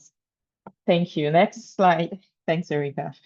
Okay, Prevailers Empowerment Foundation. I think I've already touched on all the many things that we do. We dedicate Mondays and Tuesdays to this, and this is where we get to share career tips. We get to share opportunities, job opportunities for those who are job hunting. We also get those who own their businesses to share what they sell. They get to sell themselves and post a picture of what they do, talk about what they are into. We also hold lots of trainings. We hold seminars where people get to learn new skills for those who are wanting to start businesses. And then, so all of this. Okay, these are some of the programs we've had. Job search opportunities at the UN. We had someone from the UN come speak to the women. We have also had someone like a travel consultant come speak to us about the right way to relocate. So we've also had, more than this. We just put together this few so that, we can give you a peek into what we do. Prevalence ministry, prayer ministry, This is just like I said, we help people pray. Exactly, the maternity ministry, guiding people through through pregnancy and waiting, for those who are waiting. We've had lots of testimonies from the Privileged Maternity Ministry. I think the next slide shows some of this. So this is Grace. Grace is a prevailer who had waited for some years without getting pregnant, and she was in the maternity group, always joining prayers and everything. And then one day she suddenly started having protruding tummy. Her tummy started growing like she was pregnant, and she wasn't actually pregnant. And she would go for a test, and it turns out it was a big tumor that was growing in her ovary, and they went for histology. It turns out it was cancerous. Now we had to handle it two ways. It was malignant, yeah. We had to handle it two ways because at this point we were torn between totally having had like a total hysterectomy, or just managing the tumor and having her get pregnant, which was dangerous for the child. So we were torn between the hysterectomy and her never having a child. And it was really, so prayers helped. It was a miracle. It was a miracle. When it got really bad, we decided that she should just go for the surgery and trust God, because I mean, we've had testimonies of people not having any womb, not having their reproductive organs anymore, and yet they got pregnant. So we had to choose between pregnancy and life, and then we prayed and she went for the surgery. And fortunately, it wasn't a total hysterectomy. It was just one of the fallopian tube that was taken out. And gratefully, by the time it was taken out and she went back for another test, there was no trace of cancer anymore. And after that, she got pregnant. She got pregnant. It was a combination of many, many, many good things. Help with finances from donors and people who just were there for her. God was just faithful. And then the medical part, the part where the ministry had to accompany her in prayers all through the journey. So yeah, this is Grace today with her son. That bucket there is the size of the tumor that was taken out of her. And this is just like, yeah. This was that first picture with the protein, that was not pregnancy, that was the tumor. That was her with the tumor. So, but today she has Jaden, and that's Mommy B. She visited Nigeria some time ago, and of course she went to see her grandchild because Jaden now is her grandchild. Olivia, Thank you. we're praising God for you, Yes. for her with the testimony. Is there anything you want to share in just closing in the interest of time about Prevailers? Okay, so yeah, I think I've touched on many things that we do already. So I'll just go on to, I think it's the second to the last slide that talks about what we need. And that's part of the reason I asked the question about the possibility of taking cases to DSVA, right? Lagos, just in case. So yeah, the second to the last slide says lists all that we need. Let me not say all, most of what we need, or the most important things that we need as an NGO that cater to women across different nations. Okay, so what we need prayers for sure. And then I think it's a slide before, yeah. We need financial support, sure. We need volunteers in different skill sets, and we need professional aid. So now this last one is like a major need, because every time we have women who are going through severe abuse run to us, and we know that the most important thing they need is running out of that place, like getting out of that home where they're being abused.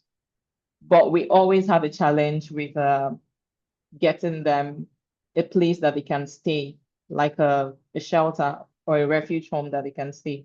We have a dream to build a lighthouse, and we are already working towards it, and at the same time seeking financial aid to build one. But I would want to know if I'll be very, very grateful if there is any of the NGOs here that already have a shelter and is willing to take on cases that we can handle, when issues of shelter arise. So that was why I asked the DSVA if this is something they do. But unfortunately, I didn't get to hear an answer. So yeah, No, we'll get that's it to about hear the all of the frivolous. answers. Okay, We'll get to hear all of the answers, but thank you so much, Olivia, for sharing thank on you. Prevailers. It was a great presentation. If you can put your hearts in your hands, I see them coming up in the chat already for that great presentation from Prevailers Ministry. Wonderful, wonderful, wonderful. We're moving on. We see the absolute need for connection and networking amongst these groups and organizations, and we're hopeful that as we continue, we will have an active working network amongst us to get this work done that is necessary for the women that are here. So we are moving right along to our fifth presentation, and it is from our host company. We will be hearing from Dr. Adana Agbo, the Executive Director of Talitha Cumi Empowerment Foundation. Talitha Cumi Empowerment Foundation is a faith-based, survivor-centered nonprofit organization with a mission to break the cycle of intimate partner violence in Nigeria. Established to provide holistic, trauma-informed care, the organization serves women and adolescent girls through a comprehensive support system, including temporary safe housing, emotional counseling, and spiritual healing and economic empowerment. Adana Agbo is a public health and nursing leader with over 20 years of experience in global health, in nursing education, clinical care, and program administration. She is the founder and executive director of Talitha Cumi Empowerment Foundation. Her work spans gender-based violence, maternal health, health workforce development, and health systems strengthening in the U.S., Nigeria, and Malawi, where she integrates clinical expertise and strategic leadership to serve vulnerable populations and build resilient health systems. Let's welcome our host of Talitha Cumi Empowerment Foundation, Dr. Adana Agbo. All right, Erica. I do want to ask a favor of all of us. I don't want us to, because I don't want to lose everyone that's here right now. If we can take a quick photo before I go into my presentation. Victory, are you ready to do the snapping, as they say? To snap us, as they say? And as many Yes, of us please. as there, thank you. And as many of us as can come on camera. Oh, there is Christina. All right, there you go. As many of us, oh, there's Auntie Cheryl. As many of us as can come on camera. I see you, Sandy. Hi, Sandy. That will be great. I know some of our people. Hi, Effie. I know some of our people are in our work and different things, so I understand they can't come off camera. But Victory, if you can you get everyone, because we have about 3 pages of people. Oh, there's Auntie Marion. Okay, so I can't get everyone at the same time, but I mean, we have something beautiful here. Okay, can you get all 3 rows of us? Yeah, sure. Perfect, thank you. I see Onine. No. Oh, okay. I'm not gonna say the name we used to call her when she was little, but there's Chinonyalo. Oh, hi, Monica. Good to see you. Good to see you, Mrs. Menkit. It's such a pleasure. Such a pleasure to have all of you here today. Such a pleasure. Those I can see and those I can't see, it's still a pleasure. Okay. Victory, are we all set? Can I do, should I go forward with my presentation? Oh, we're good. Oh, We're hi, good to go. EJ. Okay, we're good. All right. Thank you. All right. So if you can share your slide, it's so good. You don't have to be on camera anymore. Thank you, all of you that could come on camera. And thank you, all of you who are here, even though you couldn't come on camera. That's wonderful. It's such a pleasure. So next slide, please, Kelly.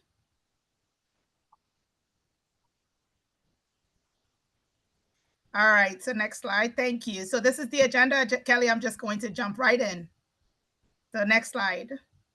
All right. So I actually want to take us back a bit because all of us have been talking about this work. And, I'm an input. I like to start from the basics. So what I titled this slide is What's in a Name. One of the things I've also been doing as I got back into this work, because I've done gender-based violence work a while back. And I'm just, as I've kind of started to understand my calling more, and I'm getting back into this work, especially with my life experience.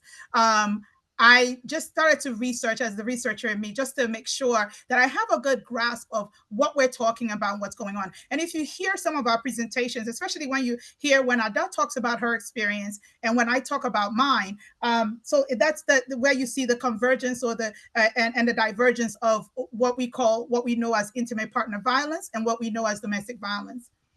So IPV focuses on violence or abuse that occurs between individuals in an intimate relationship, and that could be whether you're dating or whether you're former partners, so maybe divorce, ex-partners.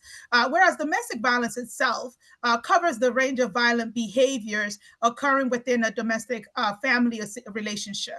And so that, we use the terms interchangeably, but it really is, when you look at it, it really is different.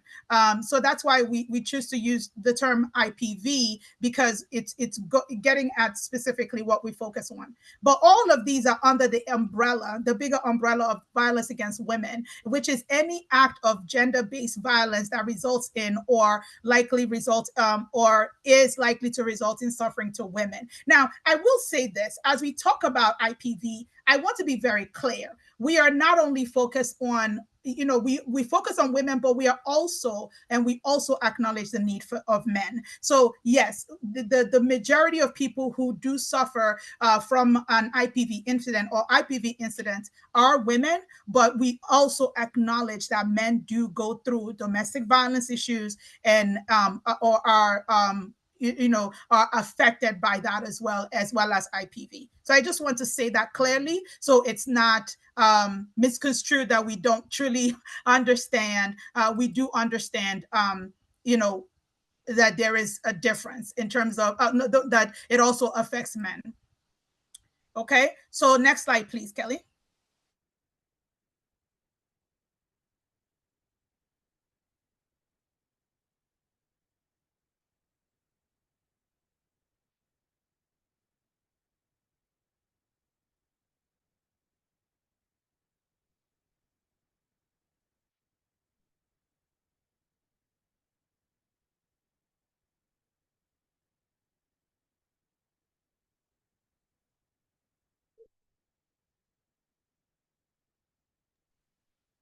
Okay, we're getting a little bit of technical difficulties. We are getting right back into it. Just bear with us for a quick moment. We are moving right along. We are waiting on Dr. Agbo to come back in. Is she back? She's back. I'm sorry. I don't know what happened there. So sorry about that. Okay, so what is intimate partner violence? Like I said, it's a pattern of behavior that is usually used to gain or maintain power or control over an intimate partner.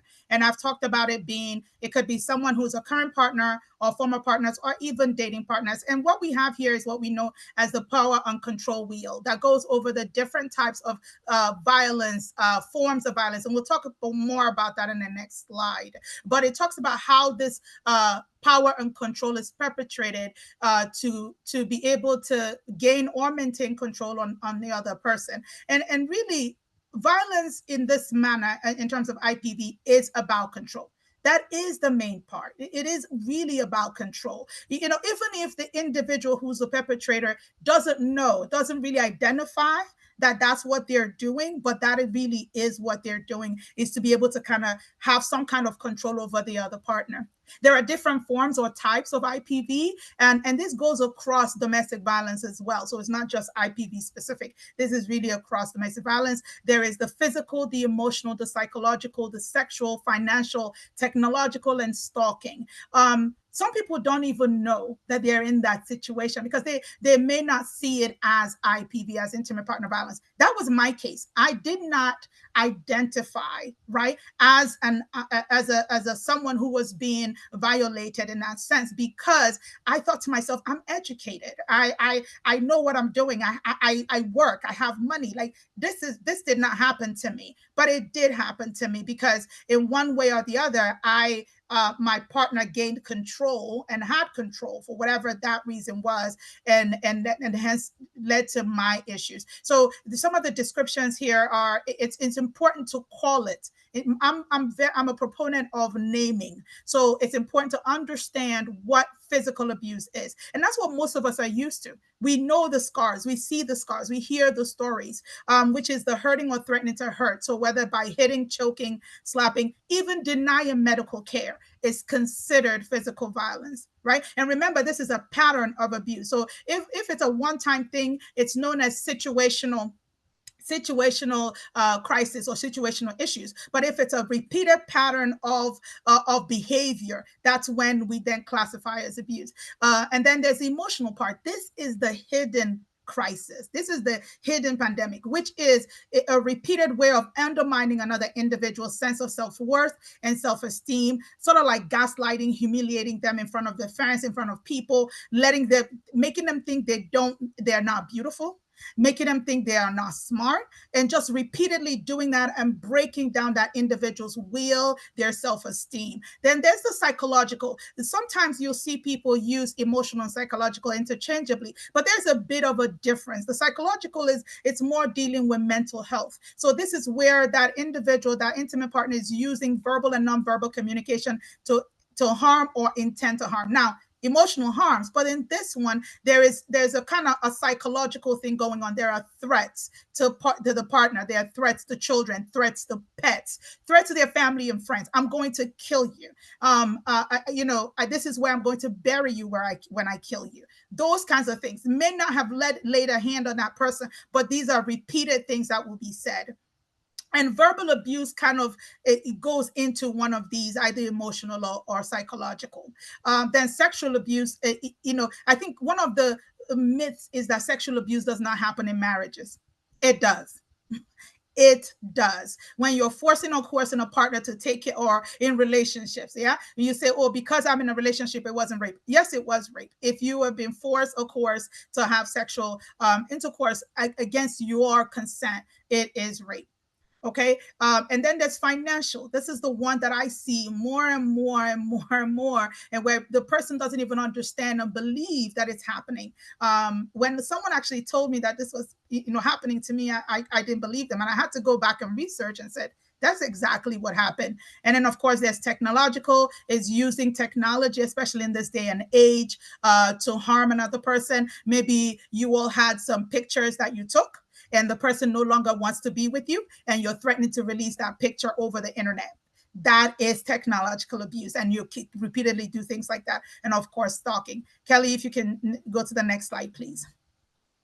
All right. So what is the scope of the problem? So violence against women is a major issue. Over a quarter women aged 15 to 49, according to World Health Organization data, have been subjected to physical and or sexual violence by their intimate partner at least once in their lifetime. At least once. The prevalence estimates of lifetime intimate partner violence is 33% in the WHO region, which is really high compared to other regions in the world. And globally, as many as 38% of all murders of women are committed by intimate partners. Next slide, please, Kelly. And so I wanted to also understand, if we're going to do this work and we're passionate about what we're doing, we need to understand a little bit of what the scope of the problem is in Nigeria. And this is just some of the data from the 2018 Demographic Health Survey of Nigeria. The most recent Demographic Health Survey has not been published yet in terms of the full report, so we're still using that 2018 data. And so some of the data that struck me when I looked at that information is that 36% of ever married women have experienced either spousal, physical, sexual, or emotional violence. Okay. And about one of the main things that really struck me is that more women, about 26% or so, more women than compared to about 21% of men, agreed that the husband beating their wife is justified. More women. I want you to think about that.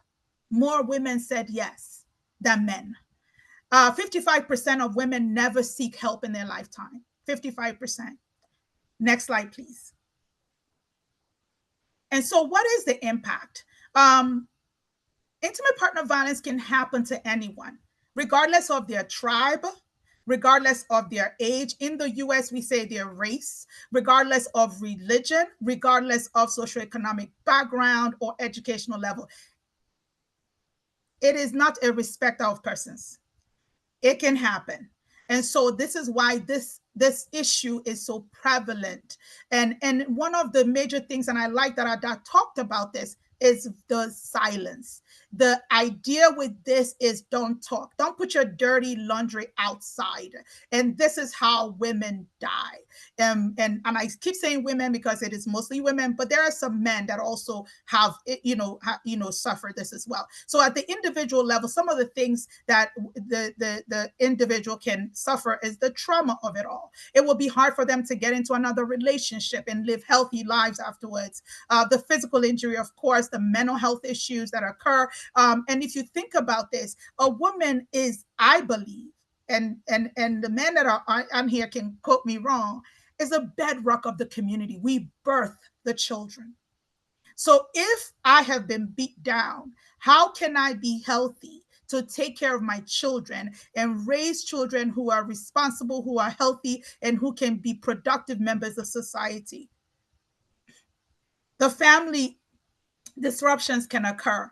There is the fear issues within the family. And that talks about some of that. And we've heard through some of that with some of our other presentations. There's intergenerational trauma that occurs because now I'm hurt.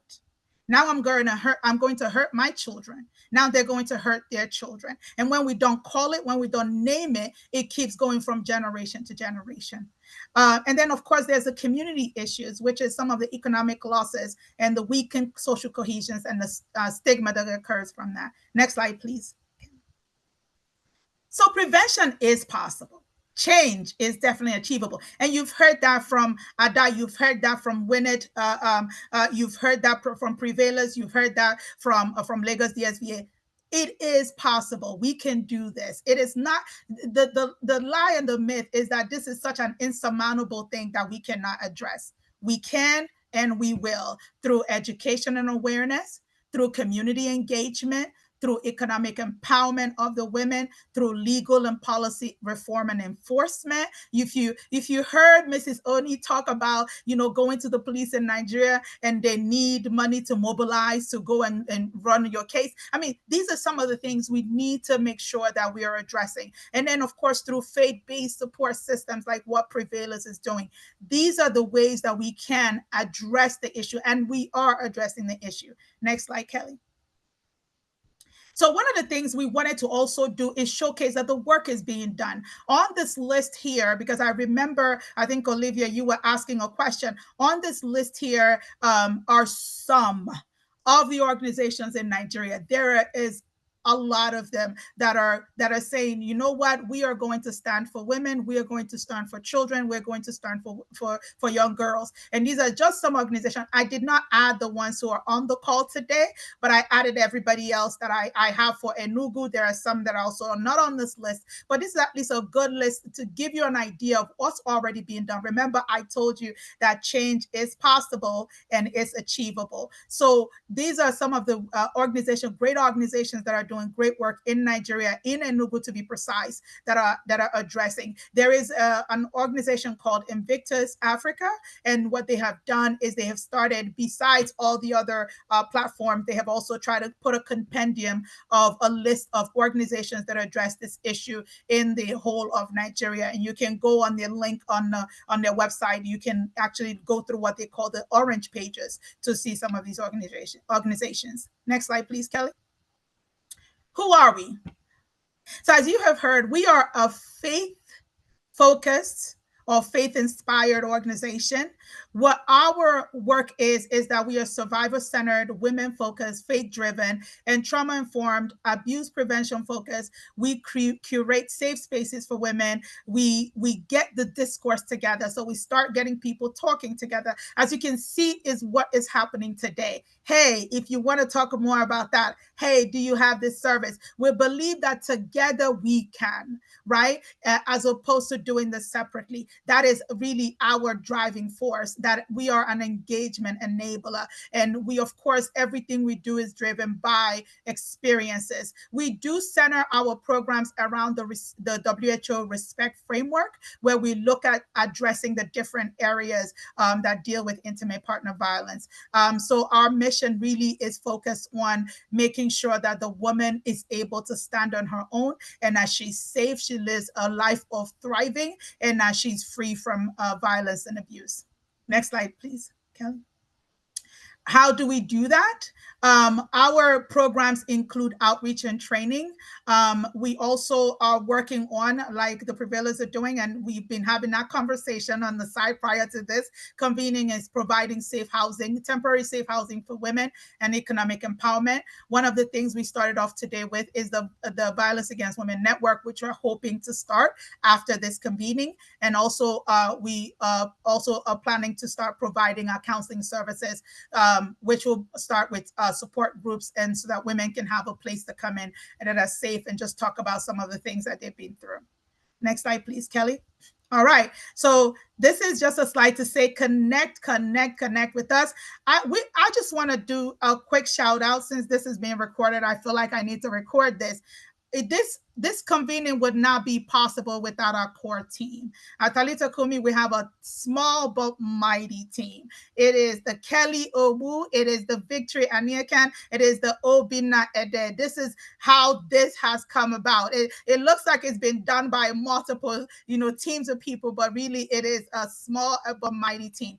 I also want to acknowledge my Talitha Cumi champions, the people who have stood with me, prayed with me, tarried with me to even birth this. And I want to shout out, first and foremost, God, who without him, I wouldn't be here. So let's just kind of start that part out. And then, of course, there's my sister, Udoka, Ify, Christina, Carolyn. You know yourself. I call you, you know you. Erica, Phil, Haja, you've been with me. You've run with me, Onyinye. And if I did not mention your name, forgive me, but you know how dear you are to me. Peter, you all have held me. I've been standing on your shoulders, and you all have held me and just said, keep going, we're with you. So these are the people that when I'm just like, I don't know, they say, keep going. So thank you all for being here. Thank you to my tribe, my village, all my supporters, all my friends. These are the different languages to say, different ways to say thank you in Nigeria.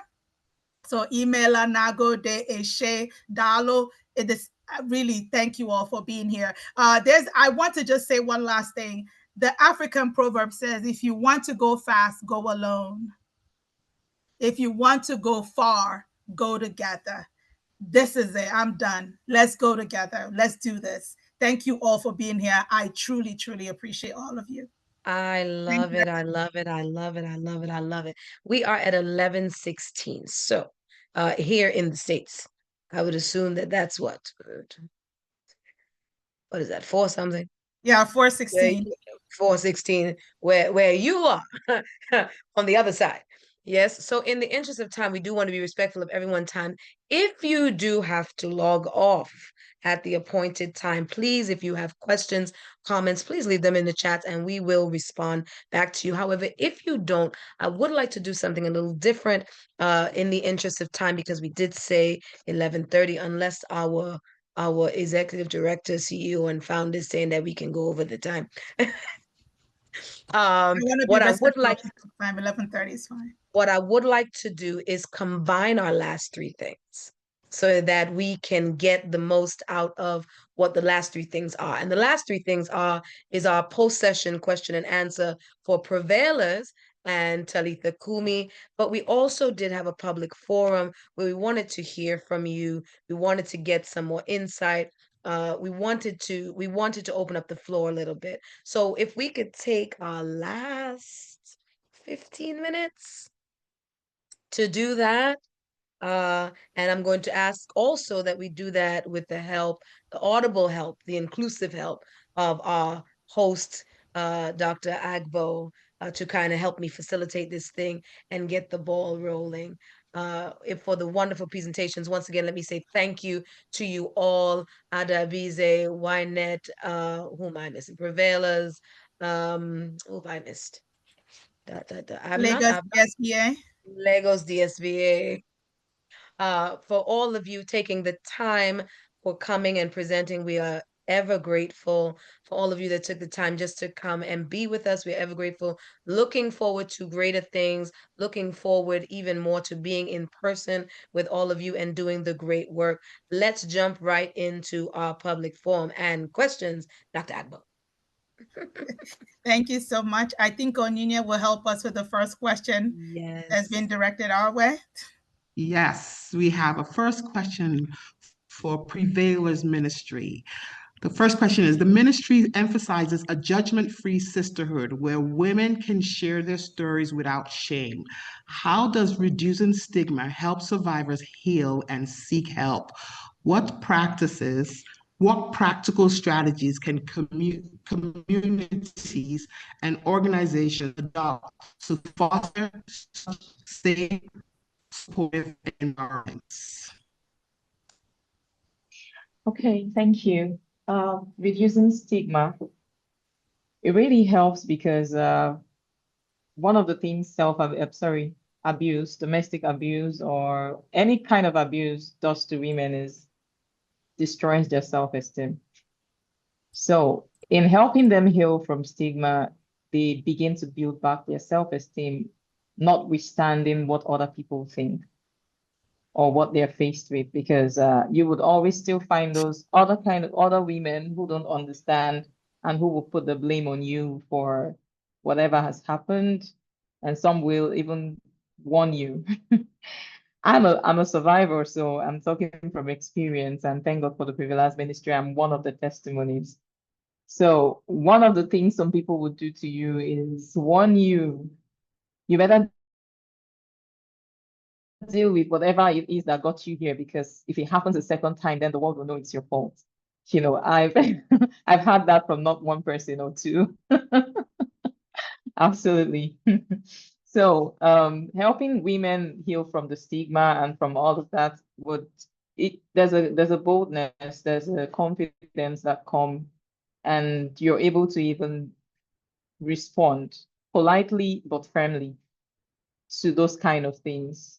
So instead of letting it beat you down, because if you haven't healed from all of that, then for every single time you hear this, you go down that road of depression again. It just spirals down, takes you down, and you're back to where you were before you got up. You know, it just keeps. So it's really important. It helps women. Dealing with stigma helps women heal and builds back their confidence, and then helps them to forge ahead, like look at what's in front of them instead of always going back to what happened before. And then creating a safe and supportive, and some practices I think that has really helped us is, number one, getting women to even acknowledge their experience, you know, and how they feel about it.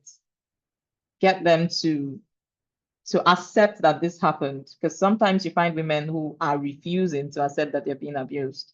They will give you all the many reasons why they can't leave and all the many reasons why they think it's not that bad, whereas they're dying. You can see that they're dying. So helping them to even acknowledge their experience through teachings, a lot of times it's back-to-back teachings, like repetitive teachings, that help them to, at some point, see that this thing is an abuse and I don't have to tolerate it. And actually, it's killing me. That's the first thing. Let them acknowledge what they're going through and how they feel about it.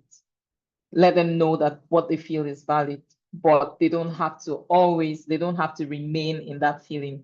So, for example, you find a woman who is angry at what they've been through, but they are ashamed to acknowledge that they're angry. Because if they show that outburst, or if people see them in that place, or in that, they begin to blame them, or they think they are the bad ones. Have you seen women lashing out and people blaming them until they find out the full story and realize that there's someone actually poking them and pushing them to that place of lashing out? So helping them to understand that your feeling is valid. It's okay if you're angry. It's okay if you're even bitter. Anyone would be bitter if they went through this. But you don't have to always be there. You don't have to remain there. You don't have to. So we now put them through counseling where they're able to grow out of that feeling, and being patient with them while they go through the journey is important. That's another thing. Patience, help them acknowledge it. Help them know that their feeling is valid, but they don't have to be there. Then be patient with them as they grow out of that feeling while going through therapy or counseling sessions, or, whatever. And it comes with a lot, because you're going to have them once in a while come back to you and lash out again and again and again. But you just have to be quiet, like calm with them while they go through all of that. Patience is very key. And then also help them understand that it's not their fault. Some women continue to blame themselves forever for what someone did to them. It's not your fault. Okay, so sometimes we know that there are things that make it look like it's their fault. Like, you find women go through counseling and realize that they have some enabling behaviors that actually attract abusers. Okay, in my case, that happened while going through counseling and healing. I realized that I was an enabler in a way, because of my person. So I had to deal with that part of me that was enabling. I was always too tolerant of things I didn't have to be tolerant of. Especially, and this happens a lot with us women in Africa, Nigeria, because a lot of us grew up being taught to be calm, be quiet, be a wife. Being a wife requires this. I remember my mother-in-law saying to me, marriage is a book, is a package of this, is whatever you see when you open it that you take. You learn to deal with what you see when you open the package. I'm like, even if it's killing me. So yeah, we need to help women understand it's not their fault, while teaching them or opening their eyes to possible enabling behaviors that could have attracted the wrong people. So these things help them. These things really help. And then also, yeah, sometimes we are faith-based, so we pray. We pray about these things, helping them grow spiritually, develop themselves spiritually, and then empowering them. All of these things help women, creating this environment where they feel empowered, where they don't feel ashamed because of what they are going through. They're able to talk about, just create that safe space. Then sometimes, in some cases, we go discreet, because there are just some cases where you don't want to put the person out there with what they're going through just yet until they've healed. So knowing where each person is matters as well. So when they heal and are ready to talk about it, then you're like, okay, yeah, sure, you can go testify about it or talk about it. But while they're still dealing with it, they shouldn't, because they may get responses that may drive them right back to where they're trying to come out from. So yeah, these are some of the practices that have helped us create that safe space. Thank you. Thank you, Olivia, for that answer. Um, and just I believe Onyinye, one of the parts of that question was, how do we create the environment for that safe space? And we want to remember to lead with compassion and kindness, empathy, things of that nature, so that people feel comfortable. One of my founding scriptures in the Bible is, a man that wants friends has to first show himself friendly And if we want the women to open up, the young ladies to feel like we're approachable, then we first have to provide an environment that they can feel that way. As we're coming to a close, we're so grateful again for all of the input, the information, the questions. You guys have been excellent. You have been wonderful. We want to ask one question to Talitha Cumi. Do we have anyone that has a question for Talitha Cumi? And matter of fact, you know what? I think I have it.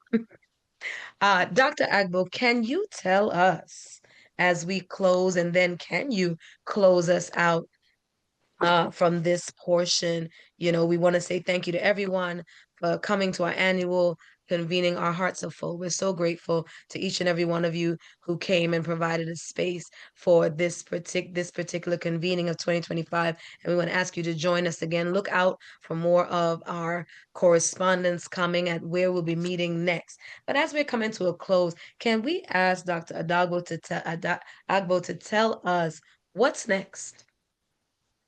So thank you. That's a great question. I know there's some questions in the chat and we can address those later, but what's next for Talitha Cumi? So what we're hoping to do with this convening is that we will start having these conversations. As you can see, it was needed, right? Yes. And not necessarily to say we do things in silos, but we can learn so much from each other. All of us are so busy. All of us are so focused on the work we're doing that a gathering like this, I believe, is necessary to get intelligent minds together who are focused on the work, to start to share resources and start to discuss approaches and strategies. So what's next is that we will start to look at engaging the different organizations that do the work. And we will then also, coming this by the end of the year, we'll start our outreach activities to start to have our what we're calling dialogues or conversations about intimate partner violence. Our approach is to have conversations.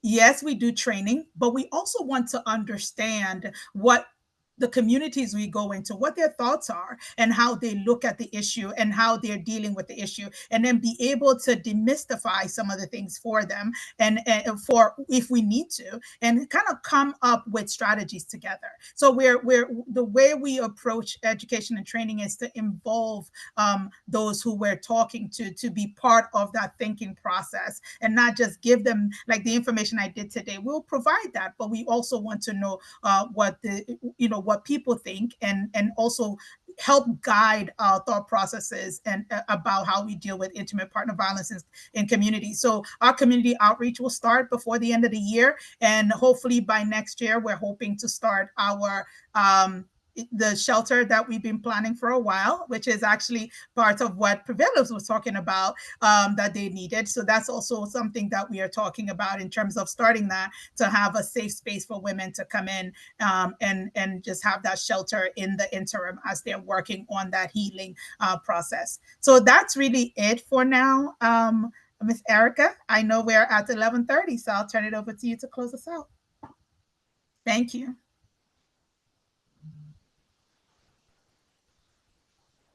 Erica, you're on mute if you're talking. Oh, yes. Thank you so much. Thank you so much. Thank you so much again for being a part of this annual convening. We are looking forward to what's coming in the next couple of weeks and days and months. Today, we're reminded that our work is more than programs. Yeah, we heard that from everyone that spoke. You know, we want to remind us that we're restoring hope, we're building resilience, we're creating a future where women and girls can truly thrive free from violence and fear. So let's carry the conversation, the insights that we got here, the connections from today beyond this space. Together, we can strengthen our networks, amplify awareness, and provide a healing and empowerment that every survivor deserves. On behalf of Talitha Cumi Empowerment Foundation, on behalf of Dr. Adana Agbo and everyone at the Talitha Cumi Empowerment family, we want to say thank you again. Thank you to our presenters. Thank you so much for taking the time, for being with us and sharing your insight, your information, your knowledge. We thank you, thank you, thank you. I don't think thank you is enough. It's not a big enough word, but thank you so much for coming. Have a great rest of Wait your a minute, day. Erica. Sorry, we have a survey. Kelly, can you put up the survey, please? Sorry, Erica, I forgot that. Also, and our email address. Can you put up our email address? If you have any other questions, please email them to us. Any other things that you would like to hear or see to Talitha Cumi to our email. That email will be in the chat. Could you because it's the very first survey. It's repeating it's a pre and post. It's gonna be a bit different. Yes. Cool. All right. It looks the same, but it's different.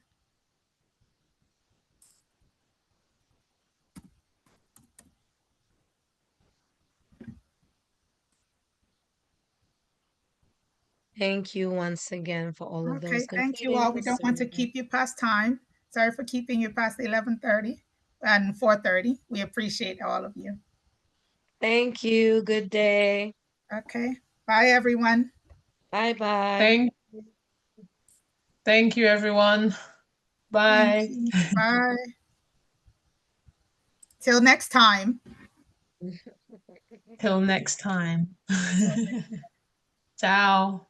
Ciao.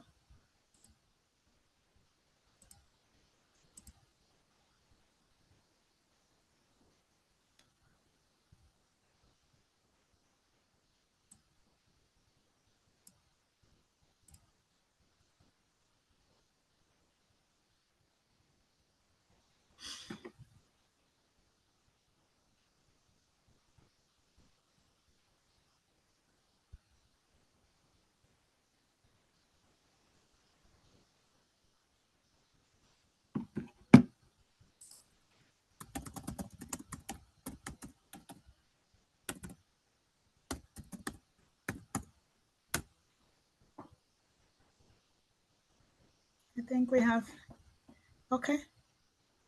So we have the survey. Kelly, are we still taking surveys? Are we still doing surveys? I wanted to see where we are. No, I just completed them, so the results should be up now if you wanted to see what they look like. And we can stop sharing, we can stop sharing it. Okay. We'll just wait a little bit. My apologies. It is carnival season in Brooklyn, and it is the loudest it can be over here. We can't hear anything. I'm glad because I was muted. The band was right outside my window. I love it. I'm just waiting for everyone else to drop out so we can debrief.